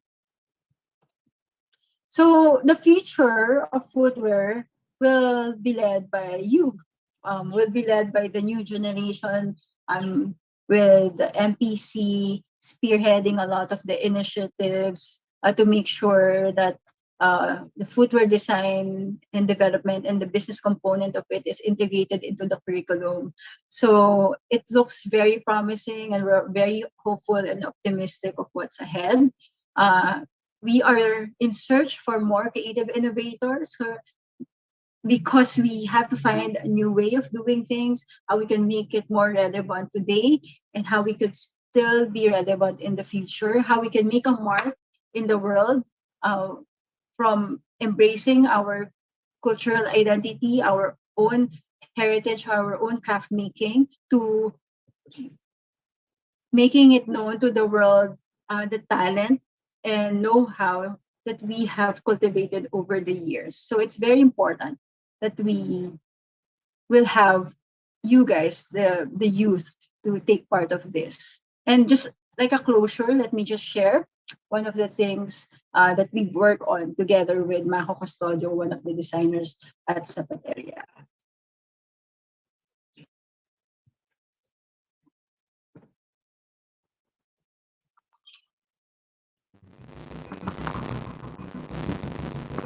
Marikina has been known to be the shoe capital of the Philippines. I believe it traces back in the 1800s, and my family and I myself is grateful we are part of that history. Right now, I'm currently doing ready-made shoes that uses leaves from the Philippines because I'm challenging my head to come up with the shoes that's Filipino. So we came up with Lala Patos. The word Lala is actually a Filipino term for weave, and Patos means Patos. This is made out of leather with we consume oil, or we actually use use then actual recycled oil instead of then ending up in the dump. We had our glory days in the past and we're thriving now, so that's good news. But we also know for the fact that there isn't a lot of artisans left anymore.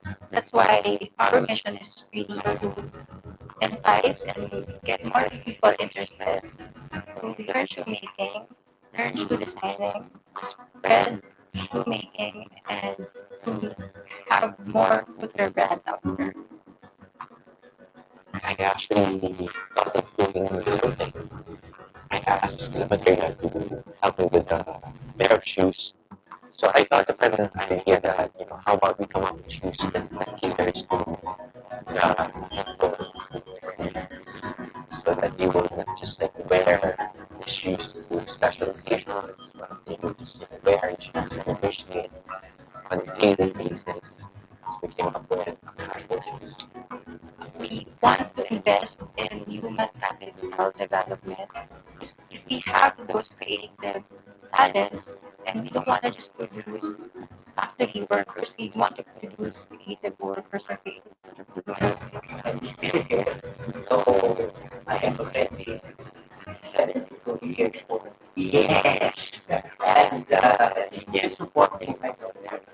What I know, I am transferring. And not just to be action, it's with the community work. And we're not only transferring the knowledge to the staff, but we're also learning a lot from them. Hi, I'm Yunix Santa Ana. I'm the co-founder of Sapateria.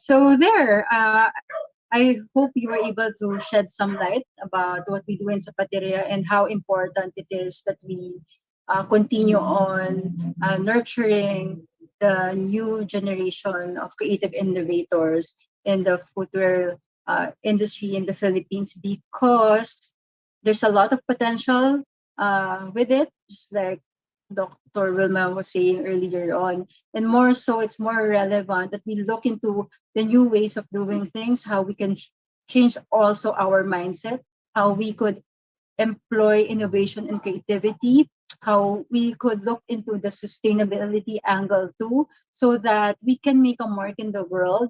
Because it's one thing to have competition such as China, but we know for sure that we have our own DNA to succeed and bring back that glory days in our own ways and the Filipino way. Thank you, everyone.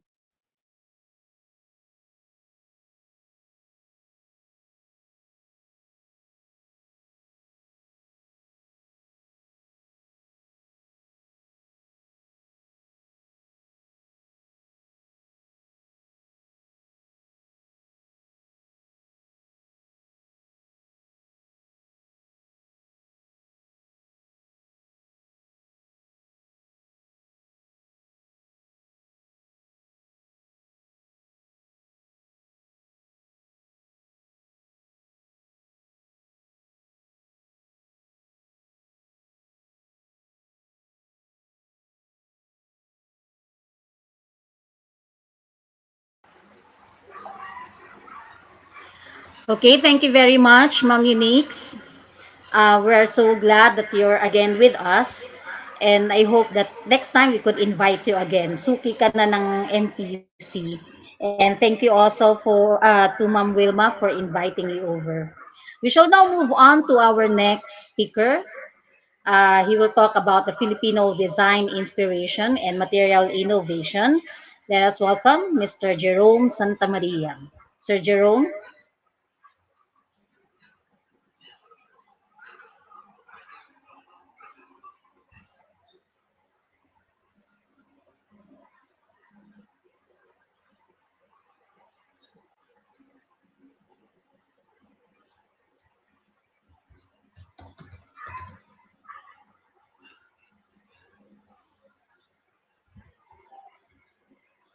Okay, I think Sir Jerome is still preparing. Um, so let's have our MC, Sir Ed. Are you there?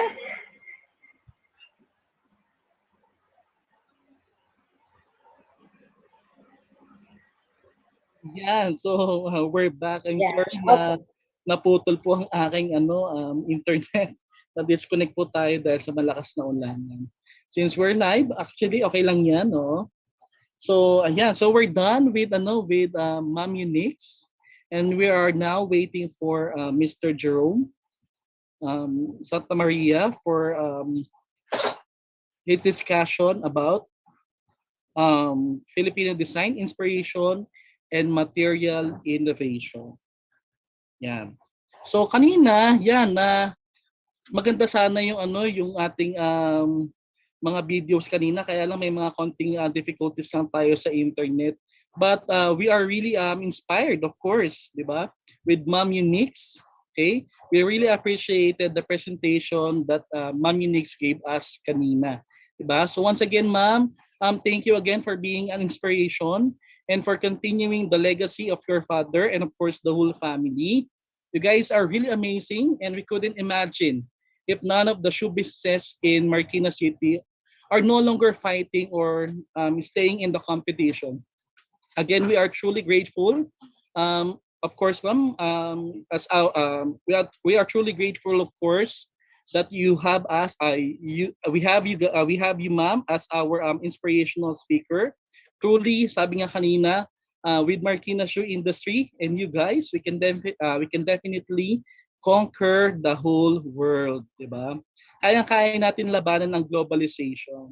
We just need to stand, okay, firmly, collaborate with each other, di ba? Kanina nga siya sabi nga kanina ni Ma'am Unix, collaboration with stakeholders and other, of course, we have MPC, Marikina Polytechnic College, with our new program, BS Entrepreneurship, di ba? In support also doon sa ating shoe industry. Yan. We are expecting our students, di ba, na kapag sila ay graduate, um, we are expecting them na sana maging isa din sila na maging isa din sila sa mga shoe advocates natin katulad po ni Ma'am Unix, di ba? Santa Ana. Now is Mr. Jerome Santa Maria okay na with the presentation? Let me check. Okay na po ba, Ma'am Sir? Wala pa din yata. Baka inaayos pa yung presentation. Kapag umuulan kasi talaga, medyo lahat tayo nagigimbal or naaapektuhan talaga yung ating internet connection. Okay? So, while waiting, sige, let us, in support, let us give, a virtual round of applause to Ma'am, again, to Ma'am Unix, okay, Santa Ana. Or can we send her a heart response po, okay? To send our love and support po sa lahat ng mga shoe advocates po na kagaya ni Ma'am Unix. Can we do that to our students and participants?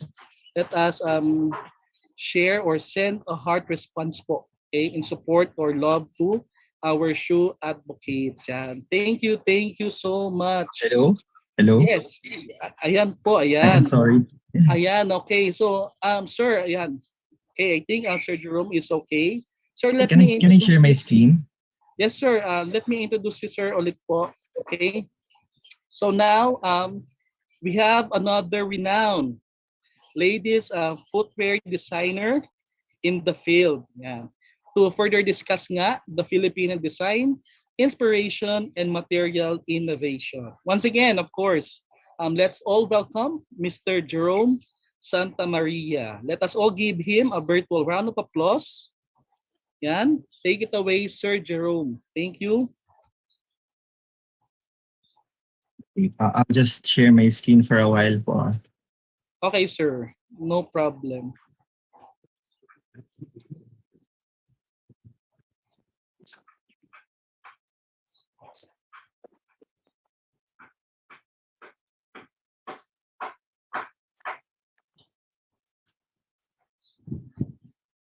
Okay, sige. While waiting for Sir Jerome, if you have questions, you may type in or type in sa ating chat box. Then later we will be having our open forum or question and answer portion to entertain your question.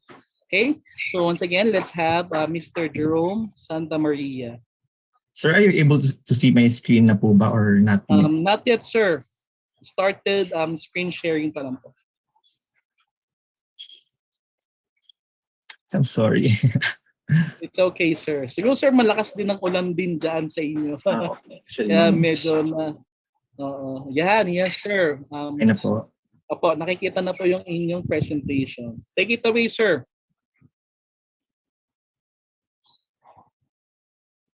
Medyo lagi rin yung laptop ko, so I'm really sorry. Pero just let me know kung nakikita niyo na po yung presentation ko. Yes, sir. Nakikita na po namin. I'm just waiting for it to load in my laptop. I'm really sorry. It's okay, sir. Understandable naman po yan. So just let me know kapag ano na po, nag-first slide na so I can start my presentation. Yes, sir. Loading pa lang, sir. Loading pa lang.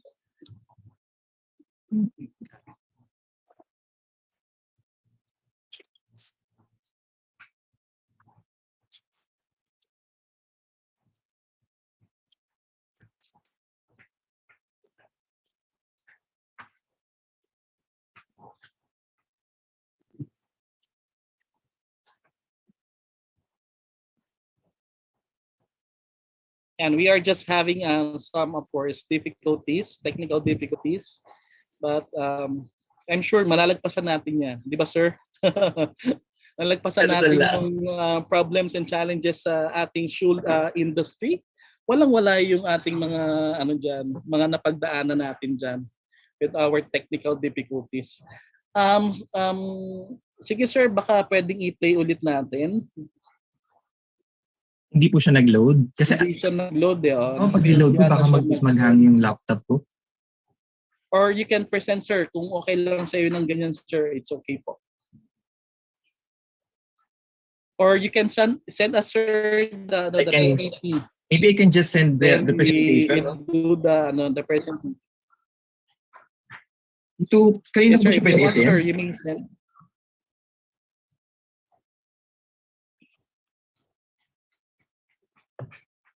Ma'am Leilani. Can I email na lang it po to someone? Kasi parang hindi ko magalaw yung Zoom ko. Baka hindi na siya mag-ano. Jerome, you can email me if you want. Ikaw na lang Unix. I can present it for you. Unix Santa. At sa Bateria Hub, no? Yeah.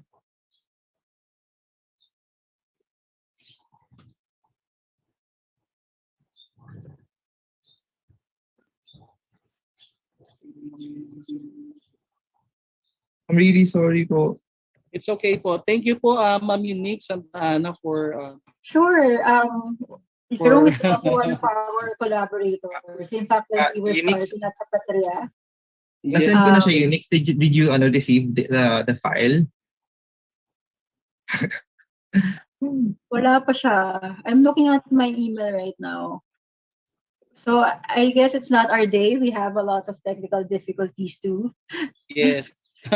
It's okay po. We are live. Here, I have it now. Normal po. But yeah, it's here now. Although thank you po, ma'am. Delivery status. Pero I think the file is there or wala ba siya? Wala eh. Wala siya.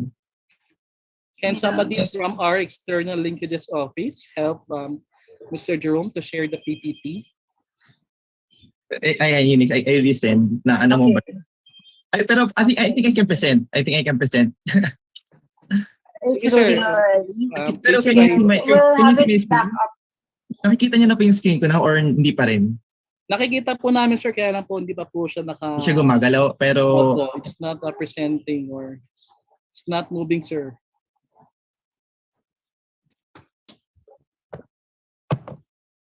Ayan. Gumalaw na po ba siya? Ayan, sir, gumalaw po. Okay, so pwede na po ba ako mag-start? Yun na lang. Yes, sir. Oh, Please, So, sir, okay. please. Yes po. Yeah. Oh, sorry. So today I'll be talking about Filipino footwear design, its materials, fabrication, and how we can utilize the sector for a potential expansion into the ASEAN region.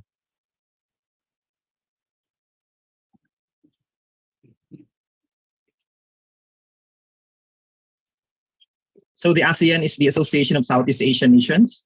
One of the 10 member states of the um, ASEAN is the Brunei, Cambodia, Indonesia, Laos, Malaysia, Myanmar, the Philippines, Singapore, Thailand, and Vietnam. So basically, ASEAN promotes intergovernmental cooperation and facilitates economic, political, security, military, educational, and socio-cultural integration between its members and other countries in Asia.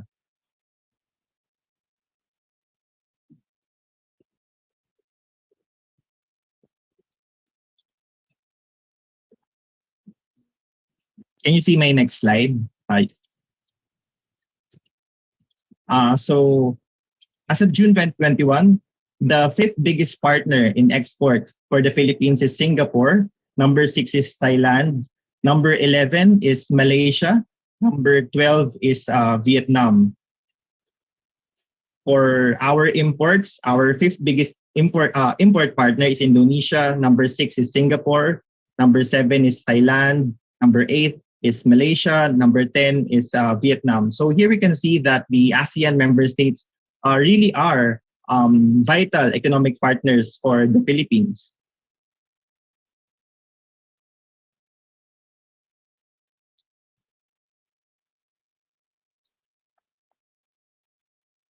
But however, if we would compare the ASEAN member countries, when it comes to the footwear exports and manufacturing in 2019, unfortunately, the Philippines trails behind most ASEAN member states.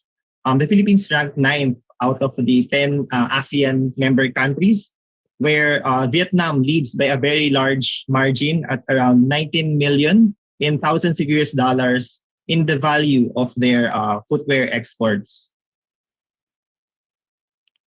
However, even if this is the case, the Philippines can still leverage our design talent, our native materials, our own materials, our innovation in order to capture certain markets for our footwear sector.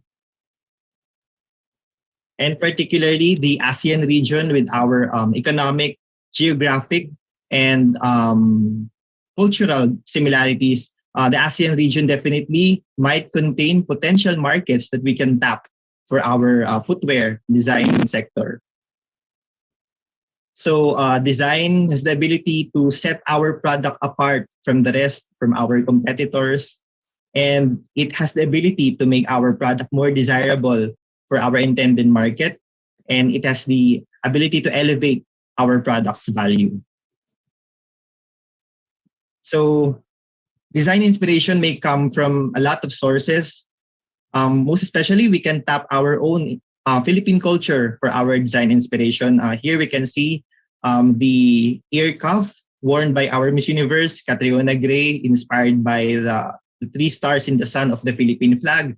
And most definitely, we can draw inspiration from our indigenous people. We see in this photo the Ifugao women. So here's an example of how we can translate design from inspiration. So this is the bakya. So the bakya is the more commonly used Filipino footwear before the arrival of the rubber sandals. And this is usually made out of light wood, either santol or laniti. And then we can carve the sides of the bakya to add designs to it. So this particular bakya, they were inspired by the Bahay Kubo, which is the iconic housing for the Filipinos. So there's a local brand called Risque, and they try to elevate the design of the wooden heel or the bakya by adding images of animals, particularly the endemic wildlife of the Philippines. So they translated the Philippine tamarao, the Philippine tarsier, the Philippine crocodile, and the pawikan into beautiful wooden heels. So they also employed the marvelous talent of our paete, wood carvers, and they also utilize native fabrics and weaves. So today there has been a resurgence with the use of Philippine fabrics and weaves. And it's no surprise because the Philippine fabrics are known for its beauty and its quality and its very unique patterns.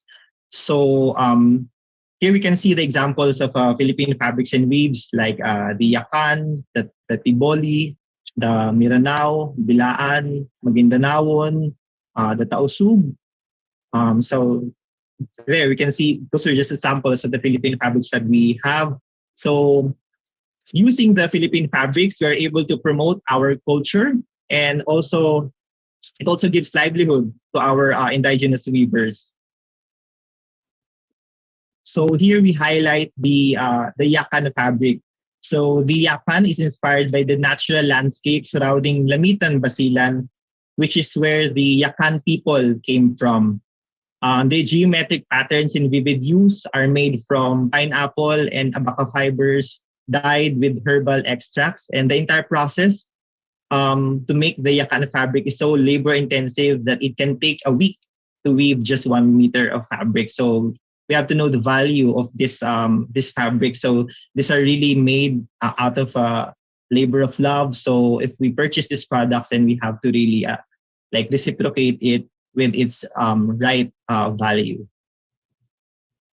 So here are the products that are made out of Yakan fabric. Here on the right is a footwear designed by Filipino designer Mako Custodio. So there we can see how they were able to utilize the beauty of the patterns of the Yakan fabric in order to use it for a competitive footwear product. However, if we're using indigenous fabric, we have to be very careful because we might do something called cultural appropriation. For example, in the case of the Ifugao death blanket, as the name suggests, it is a death blanket. So some people were able to use it for their living rooms, or some were able to use it for gowns. So that is really something that we should avoid because it's kind of morbid to wear something that is meant to be worn by the dead, but because people were not really aware that about the cultural context of the Ifugao death blanket, they were able to use it for daily use, which is really yes, morbid is the word. So in order to avoid this kind of things, we have to remember 5 things. Number 1, we should educate ourselves. Like we should know what really is the context of the fabric, like the patterns and the patterns, the designs, and the colors of certain indigenous fabrics means certain things. So we should be able to research and know what really is the meaning of these fabrics. Number 2, we don't have to buy purely for aesthetic purposes. So we don't just buy on a whim. Like for example, we see a fabric and then we just, oh, I want to purchase this. But it's better if we really know something about what's the context, what's the meaning behind the design, the material, and why it was made. Number 3, do not haggle. So again, I mentioned a while ago that the fabrics are just 1 meter of fabric is made around 1 week. So this really has much value. So if we should appreciate the labor and the talent that was invested on these items. So number 4, give credit where it's due. So even if we are designers, we are business people, we should not claim that, for example, this bag is designed by us, when in fact there's a material there that is coming from an indigenous people. So we have to give credit because these fabrics dates back from way back from their ancestors. So we can't just, for example, just say that we paid them and then that's it. So I think it's really important that we give credit to the indigenous people with their work. And number 5 is you have to collaborate with locals. So I think this sums up everything. We have to communicate. We have to be on the same page with them, with the indigenous people making the fabric, because in that way also they benefit and also we benefit. So it's like there's a relationship wherein both parties are are really benefiting and growing to a direction that is really more sustainable and like more successful in the future. So if there's an enterprise that was really successful in doing all these guidelines, is Zara One. So Zara One is a designer, and she was able to really collaborate with the indigenous people.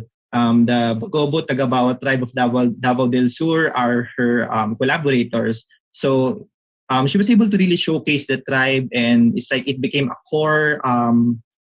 core identity of her brand. Like the Bogobo Tagabawa tribe of Davao del Sur are not just they're not just like on the sidelines like makers that like, but they are indeed on the front line of the brand.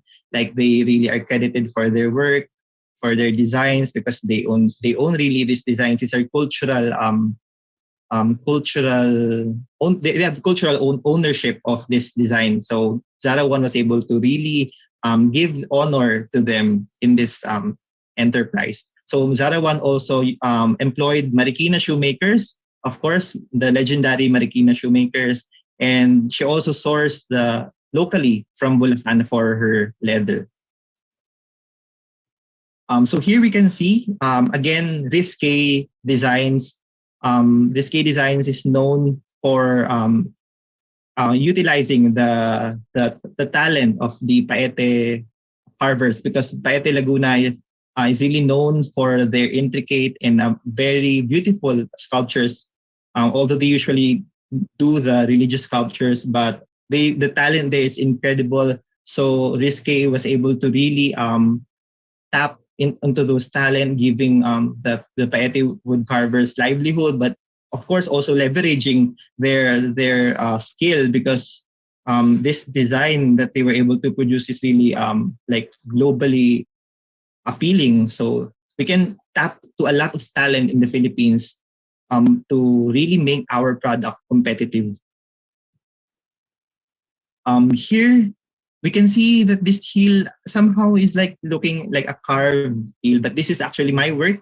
This is a bridal shoe, but the floral heel detail here is not carved. This is made using a 3D printer. So if we have an idea, like we like to have an intricate heel design, we can employ the more traditional way of fabrication, like the carvers, but we can also employ 3D printing, wherein you just have to draw a digital representation, a digital file of your design, and then that would be printed by a 3D printer to translate that into an item, an object that you would use for your shoe. So this is a shoe that is very unique that I was able to do because I was able to utilize the 3D printing technique. So we go to the water lily. So the water lily is considered as a waste product. So this floats in our rivers, in Pasig River, and many people consider it as like a no-waste sans, like a waste. So some people were able to harness this material and translate it into a product that they can make a living out of. So this is footwear. You can see the footwear here is like very just simple. But if we have a more playful mind, then maybe we can dye also this material, water lily. We can dye it with maybe natural dyes to like make it more appealing, or make it, and it really just depends on us. But definitely there's potential also if we can harness this material for our designs. Here is the brand called Artisach. So we can also employ painting on our shoes. Artisach is known for painting on their footwear. So depending on our design, maybe we can paint on products to make it more appealing to a certain market. And this type of fabrication is I think this is very marketable, so we can explore this type of fabrication as well. So we go to the Filipino Footwear Design Competition, or the FFDC. So the FFDC has been a platform for designers to really showcase their talents And the winners of this competition represents the Philippines at the International Footwear Design Competition in China. And this is really, it has become a springboard for designers to be adventurous. So many designs who came out of this competition were really, like, for me, they are trailblazers, like we're never seen before. So this is a platform to really showcase Filipino talent when it comes to footwear design. So this is the first winner of the Filipino Footwear Design Competition in 2009. This is by Nina Evangelista. So she was able to utilize pineapple fabric for her design. So you can see there how she was able to manipulate the pineapple fabric for her shoe. So the Philippines is known for our pineapple fabric, or the piña cloth. So I think this is grown in Bukidnon and Aklan. So this material is commonly used for our Barong Tagalog, Barot Saya. So we can definitely explore. We have an abundance of this material, and we can use it for shoes, for bags, and many other products that we would think about, and would definitely become competitive for markets such as the ASEAN region. So the pineapple fiber is not only translated into fabric, but it also was translated into an innovative material called the piñatex. So the piñatex is pineapple leather. So this is based actually in Spain. This is the company owns Piñatex is Spanish, but the manufacturing and the factory of this Piñatex brand is actually based here in the Philippines. So the pineapple material that they are really using is actually coming from us. So this pineapple leather is more geared towards sustainability, more towards caring for the environment, because some people, but Marikina is really known for leather, so there's no question. Like, even around the world, leather is really the number one material for shoes. But I think many people are exploring now what can we have alternatives, because leather, to be honest with you, is a material that is produced and then there's a lot of environmental impact when it comes to leather. So people are thinking about like how we can come up with materials that are more environmental friendly. So Piñatex is one of those. And here we can see that they were able to use it for footwear, and we can use it maybe for purses or bags. So the difference really is not really so much. So this is really an ingenious material, if we can say. So here is my work. So this is my design that I joined for the Filipino Footwear Design Competition in 2014. So I won I won that year in FFDC, and this is called the Beach Princess. So this is inspired by the warm tropical beach summers here in the Philippines. And I employed the skill of the paete carvers again, because the paete carvers really are really, they have talent that is really beyond the galaxy. No, but yeah. And the makers of these shoes is Ruiliza, my partner manufacturer at that time, based in Marikina as well. And I employed the materials, native fibers. So yeah, this is inspired by summers, and I use coconut beads, by the way, with this shoe. So coconut, the Philippines actually is one of the leading producers of coconut products in the world. So coconut is something that we can tap on for our products. So this one is a cocoa fiber insole. So we can definitely use this material for this type of item, and we can also use coconut for beads. So coconut is really a resource that we have an abundance of, that we can definitely use for our designs. This one is called the Rebel. This is the second prize winning design when I joined that year. So, but this is the one who won first runner up in Guangzhou in the IFDC in China. So again, I employed the talent of paete carvers, Marikina shoemakers, Ruiliza, and this one is actually inspired by Lady Gaga, the rebellious spirit of Lady Gaga at that time, because at that time Lady Gaga was really popular. So sometimes we have to step out of that box, because this shoe has the tag of the Philippines in IFDC, but when you say Philippines, like you expect like something made out of pineapple, something made out of like a woven banig or something, but it's really, or maybe our indigenous fabric. And I think that is wonderful. That is wonderful because that's our identity. But sometimes we can explore out of that box, and we can, like for me, I explored and I was inspired by an international pop star like Lady Gaga.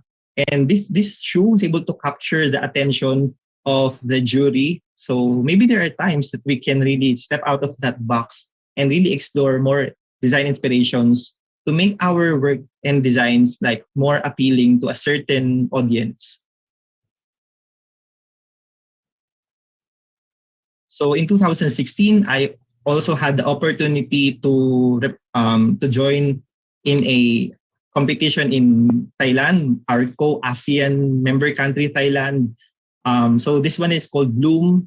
It is inspired by Cinderella's magical experience with her shoe. So this shoe is actually lighting up. So there are lights with the shoe. So this is how it lights up. So I employed the LED light technology, the conductive thread technology. So this is something that maybe we can employ in our designs because definitely it caught the attention of our ASEAN neighbor, Thailand, and there are Indonesian delegates also at that time. So sometimes again we have to step out of our boxes and really be more innovative, be more explorative when it comes to our design ideas, and that would really allow us to be noticed by the international community.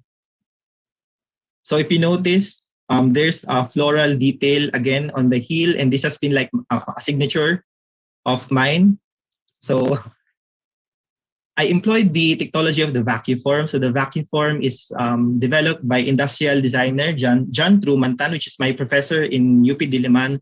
And so he was able to develop the vacuform, which is a thermoforming machine. And using this vacuform, you can actually develop copies of items, like for example, masks. So you just have to make a single mold of the mask, and then in seconds, in minutes, you can reproduce multiple copies of that mask using the vacuform. So in my case, I was able to duplicate the floral heel detail of Bloom using the vacuform. So definitely we can again utilize a lot of innovative technologies to make our work more unique, more appealing, and it would make our work stand out in the international stage. So I think one of the most innovative work that I was able to do is Diwata. So Diwata is shoes made out of made of upcycled ocean plastics. So Diwata is I named it Diwata because the Diwata in Filipino culture is like the fairy, right? The fairy in the mountain. So she's guarding Mother Nature. So this is something that is really in line with the concept of the project, because it's like protecting the environment using a feminine energy, a feminine spirit. So personally, I consider trash as resource for the Philippines, because we are now the third biggest ocean polluter in the world.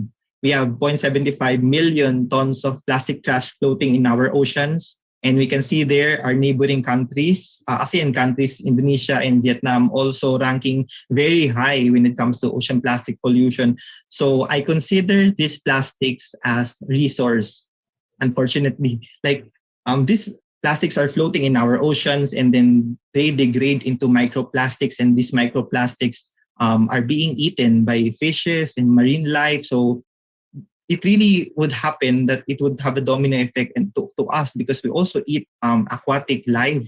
So we also eat these microplastics, and aside from that, of course, the ocean is really already very very infested with ocean plastics. So we as Filipinos, we can definitely tap on this I think definitely this really is a resource for myself. Although this is really counted as waste, but we can definitely like while we clean up this trash, we can also use it to make products out of this material. So this is a picture of a beach in Tingloy, Batangas. So this was shot by Pure Oceans. Pure Oceans is my collaborator in Diwata. So Pure Oceans is a social enterprise that is their goal is to really alleviate the problem of ocean plastic pollution in the Philippines. So this Tingloy Batangas really is a rural beach area, but as you can see, there's a lot of plastics on the beach because Tingloy Batangas is a catch basin. So the trash from I think Manila and urban areas in Batangas, the trash is being carried by the current and then it goes to Tingloy. So we have to remember that our trash, if we throw it away improperly, then it can end up being the trash of other people. So this is Diwata shoes. The heels of this shoe that you can see there, like the marbling effect of the heel is actually made out of sandbags and the black garbage bags. So this is how I was saying that this can be a resource because we can definitely tap on this trash while really decreasing ocean plastic pollution. We can translate this material into something that we can use and leverage from. So at the back you can see the plastic materials. Those are all recovered from the oceans. So the first collection of Diwata is inspired by the Philippine flag, on the Philippine fabrics, like the weavings that I was able to show a while ago.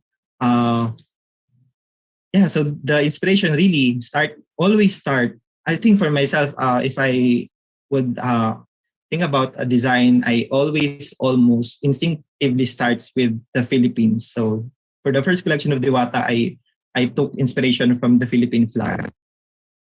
So this is the first design for Diwata.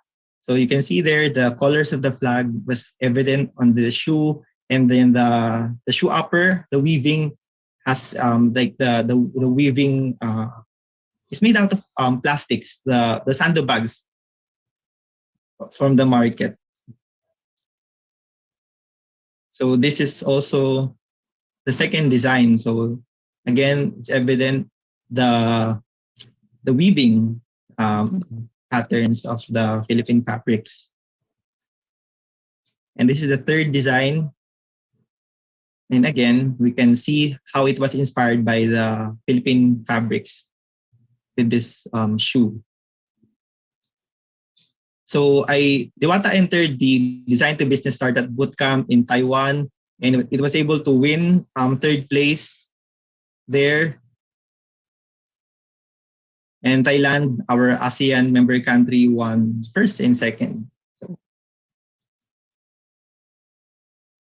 in 2020, almost before the pandemic hit, we were able to exhibit Diwata in India in Designers Fair. You were able to see it and they loved it. They loved the idea, the concept. And we were able to collaborate also with apparel designer Jean Avillosa D for her bench Turnocon collection. So she used I think the Inabel fabric of the Ilocos region for her clothes.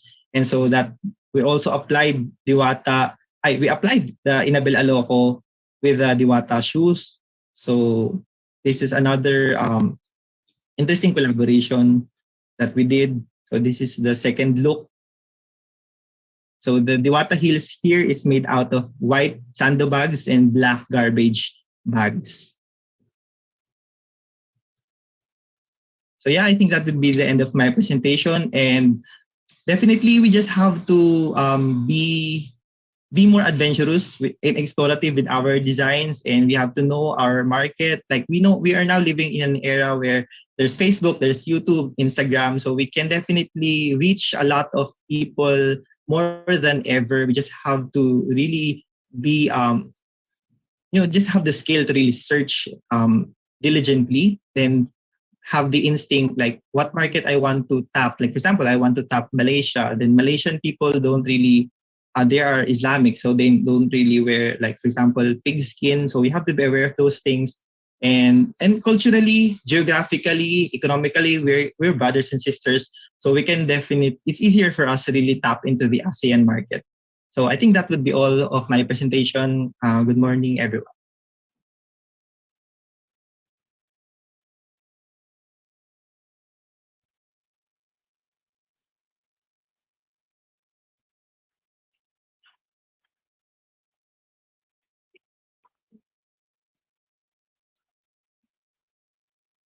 Okay.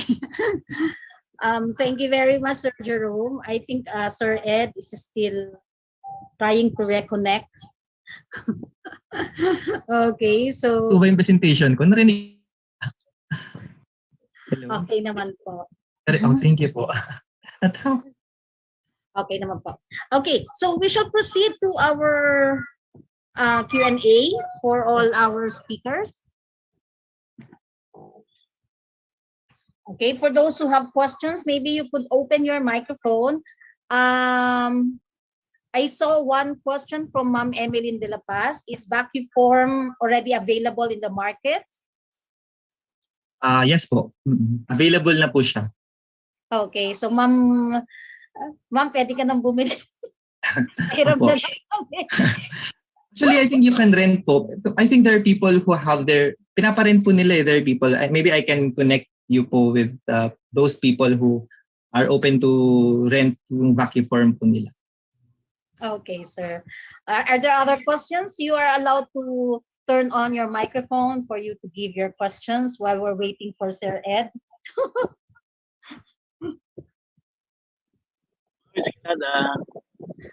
Okay, Sir Cos.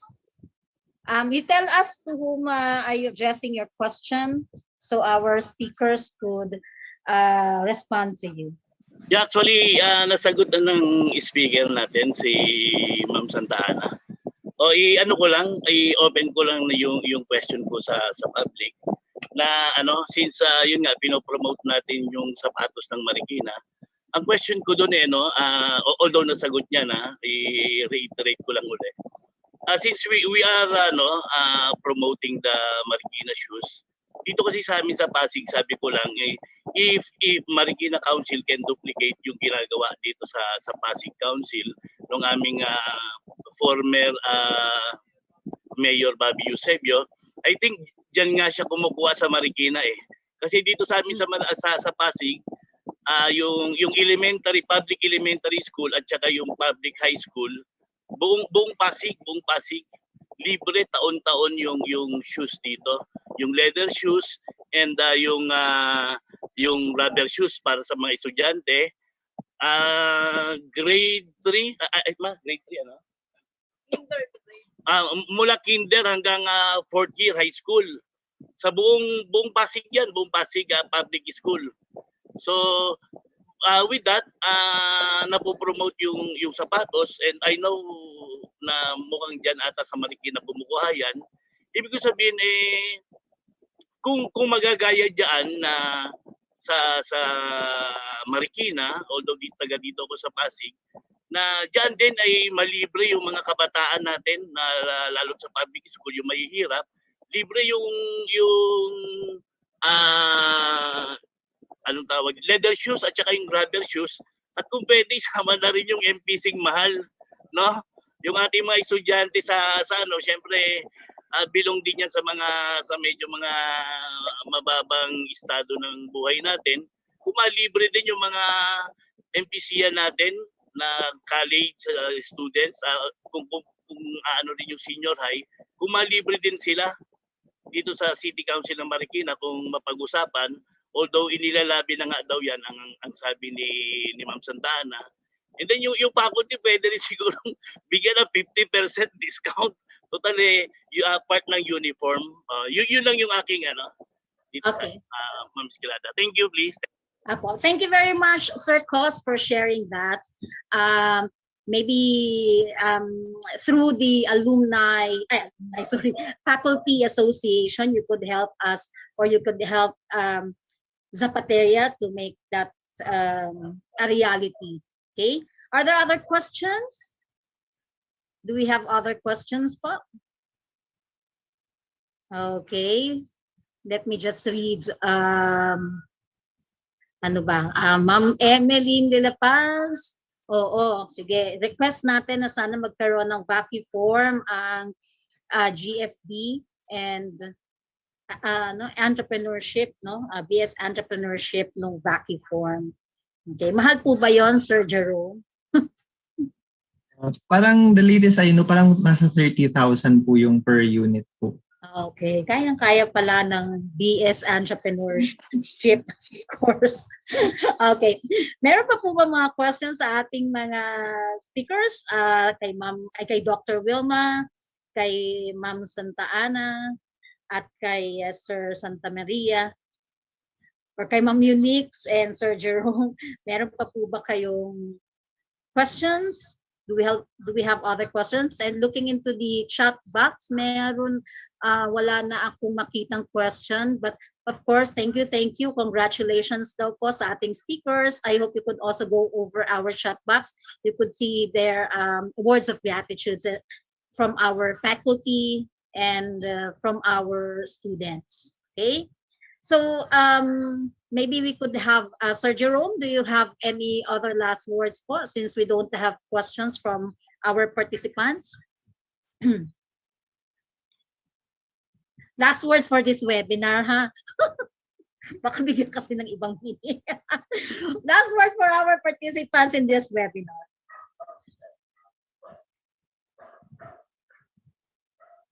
Okay, naghang din si Sir Jerome. Okay, sir. Hello? Hello po? Hello po. Siguro po, I just want to say na, kasi po the future really belongs to the youth.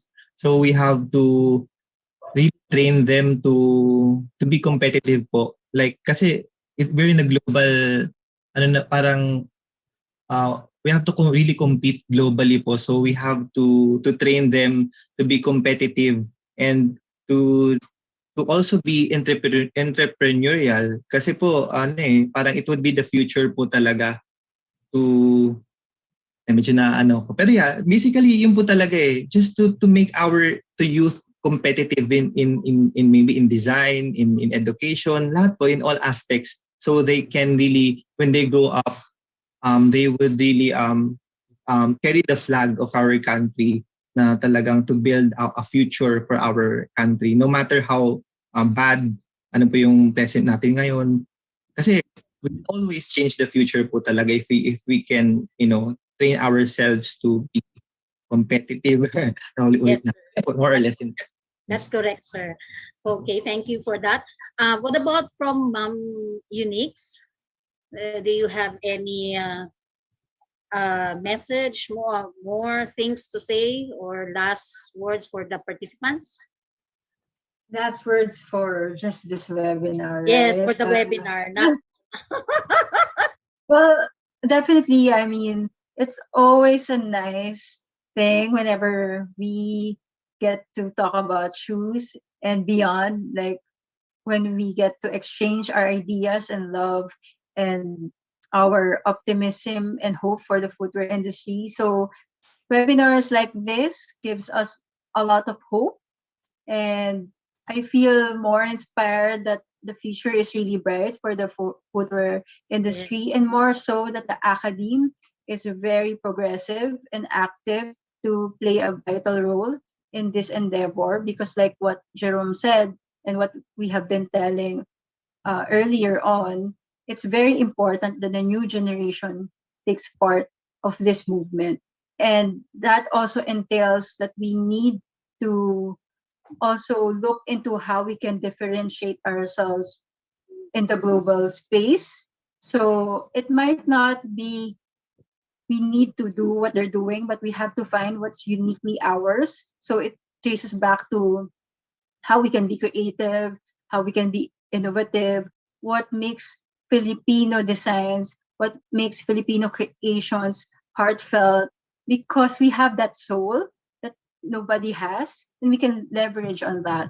So for the students today, I hope you feel excited. I Yeah. know that the industry goes through a lot of challenges, but like we said, it's very resilient, and we have a lot of opportunities that we can make for ourselves and for the future. Okay, thank you very much, Ma'am Unix. And Ma'am Wilma, do you have any words for our participants? Yes, Ma'am Lani, thank you very much.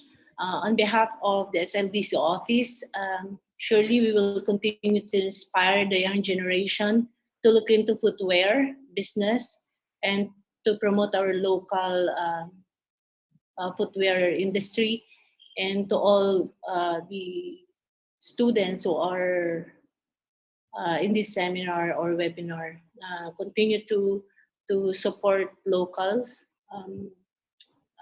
Nasa inyo po yung pag-asa ng industriya, and definitely we will guide you kung ano man yung gusto nyo. SLDC office ay laging bukas po para sa lahat. Thank you very much.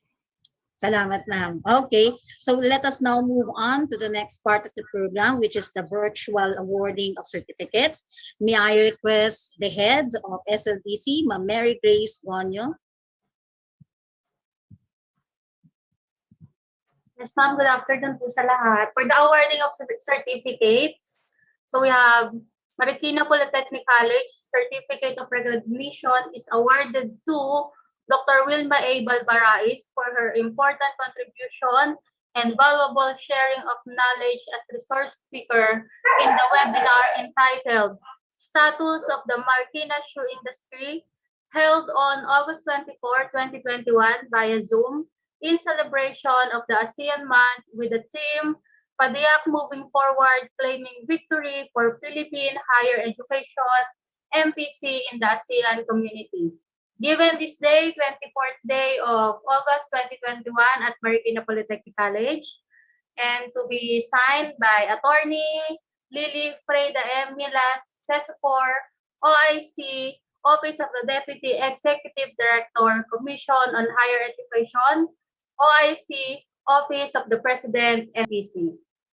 And for the next speaker, we also have Certificate of Recognition awarded to Unique Santa Ana for her important contribution and valuable sharing of knowledge as resource speaker in the webinar entitled Philippine Footwear Creative Landscape, held on today, August 24, 2021 via Zoom meeting in celebration of the ASEAN month with the theme Padiak Moving Forward, Claiming Victory for the Philippine Higher Education, MPC in the ASEAN community.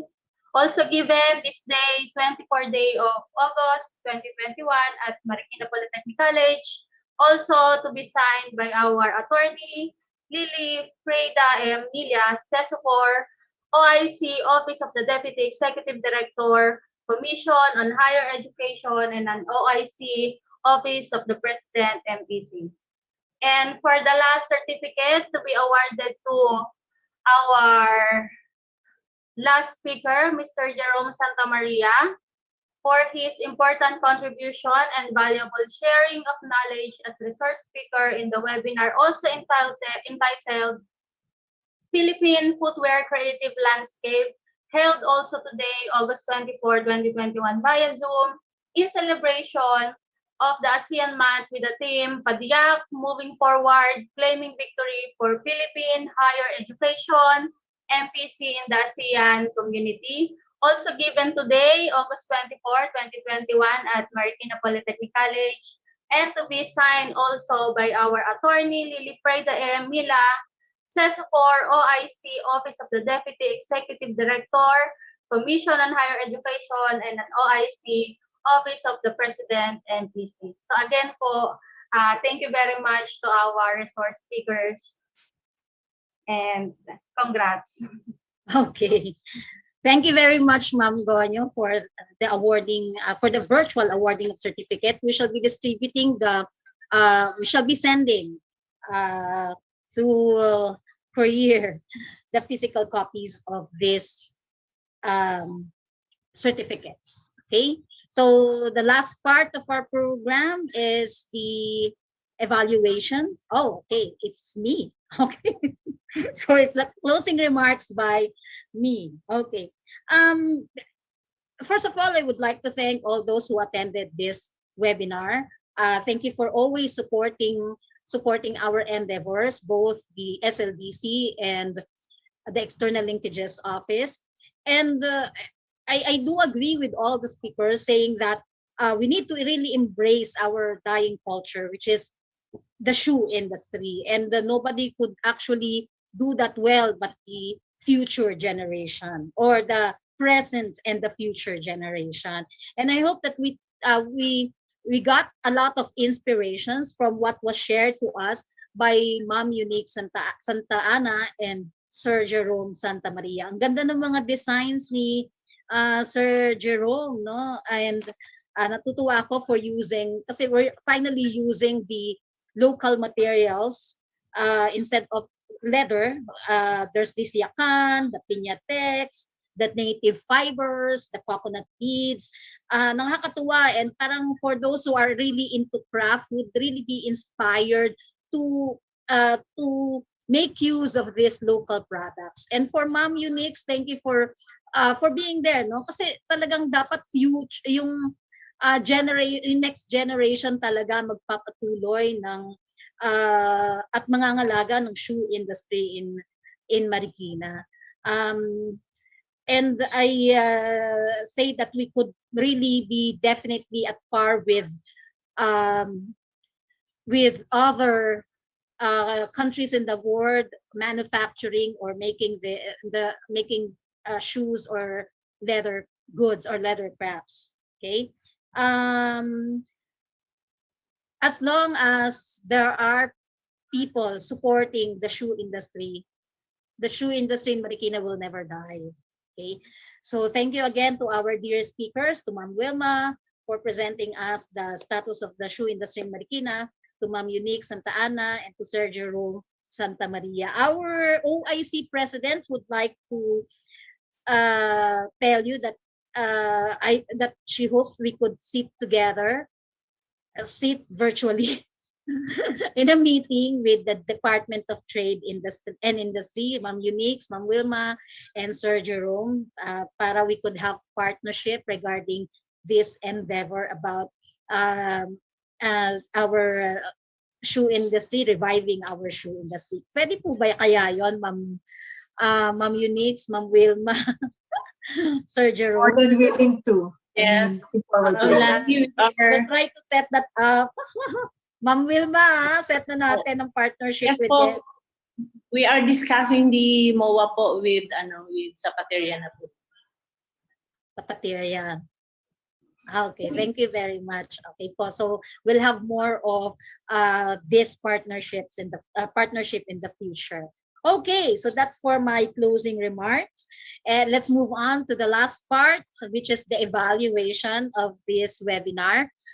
We have here the QR code. Yan. And then the link. So you could scan the QR code for your evaluation, and you will be given a certificate for this. But please bear with us. We could send you through your email the certificates in a week's time or 2 weeks time. Sir Joel, di ba? Okay, so pakihintay na lang para wala nang mag-email sa amin na asan po yung certificate, asan po yung certificate. So pakihintay niyo lang sa loob ng 1 linggo or 2 linggo magsisend kami na isasend namin yung certificate nyo. Kasi we're still waiting for the signature of our OIC presidents. Naka-quarantine kasi kami lahat ngayon dito sa MPC. Konti lang ang pumapasok. So, medyo mabagal din ang aming communication. So, pakihintay na lang. So, to all who will answer the evaluation, copy the QR code or the link. Okay, gawin nyo na agad-agad para matanggap natin. And please, paki-indicate talaga yung correct email kasi yun ang nagiging problema namin. We usually receive mailer day one for the many emails that we send. Okay, paki-check, double-check ang inyong email ad. Okay, So while you're doing that, mag-a-announce lang ako, no? So on the 26th, we have another webinar, and that is by the Research Department, Research and Development Office, RDO. So it's qualitative research for teachers. Okay, lahat po invited, graduate students naman ang invited natin, tsaka mga, siguro yung may mga research subjects, Sir Jomel, pwede din namang mag-join, ano? And then, syempre, ang ating faculty members, mag-join po tayo on the 26th. We shall be posting the link to the registration and link for the the webinar itself. Pakihintay na lang. Tapos, on the 27th, we have our God seminar. So, ganun din, nakapag-announce na din kami sa different GC. So maki-join na lang din po tayo sa 27. And on the 31st, that will be our culminating activity. So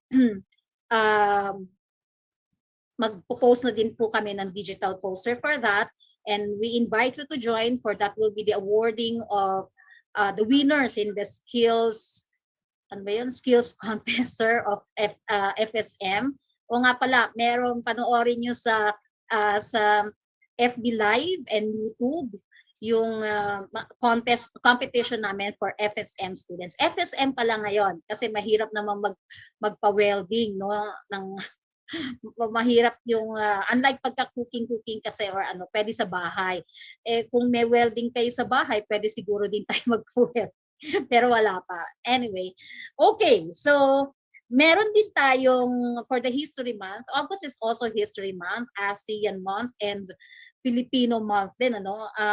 On the 26th morning, we also have our seminar, webinar. Morning naman to kasi yung webinar ng RDO, yung qualitative research, ay sa afternoon 2 to 5. In the morning, August 26, we have this webinar for History Month at 10 in the morning. Okay, send na lang din po namin yung link for this. Okay, so marami tayong activities, and I hope that everybody could join in the webinars that we prepared for you. Okay, so again, to our speakers, thank you very much for joining us today. Hindi po mangyayari ang webinar na to. This webinar won't be possible without your help and your support. Thank you very much. I hope to all participants nakapag sa dami ng sinabi ko na fill upan nyo na form. Okay, may announcements pa po ba? Ma'am, pa-open na lang po ng mga camera, ma'am and sir. Okay. Oo nga pala, pa-open ang mga cam. Mag-photo off po tayo. Yan. For documentation purposes. Yan. Ayan, ang gagwapo nyo naman. Nakita ko. Hello everybody. Parang nakakatuwa na nakita ko po kayong lahat. Ayan, sila Ma'am Olive, Ma'am Caballero, Sir Arnold, Ma'am Emily, Sir Malia, Sir Francisco, etc. Ang dami. Si Ma'am Santiago, etc. Si Sir Arguelles, yun. Si Ma'am Buday. Okay. Ano po to? Bali 3 shots po. Okay, 3 shots. Smile na po ba kami, ma'am? Okay.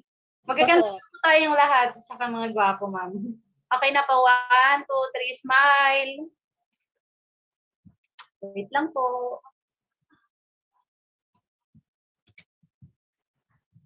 Project. Next po. For the second shot, 1, 2, 3, smile.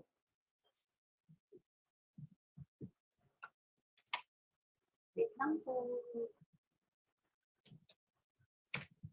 For the last shot po, 1, 2, 3. Open po ng camera. Yung nasa last, na po, wala pa po. Wala nang naka-open ng camera sa last. So, I hope you could open your camera. Ransa, sila sa Rivera. Pero i-ano ko na po for documentation purpose. Okay. Done na po. Maraming salamat po. Okay. Thank you very much po. And see you again in our next set of webinars. Okay. Thank you. Bye-bye. Thank you po. Thank you. Thank you for all the good words there. Thank you, Nakakatuwa. ma'am. Thank Thank you. you po sa lahat. Thank you po. Thank you. Hello, Ma'am Grace. Hello, sir. Ako hindi mo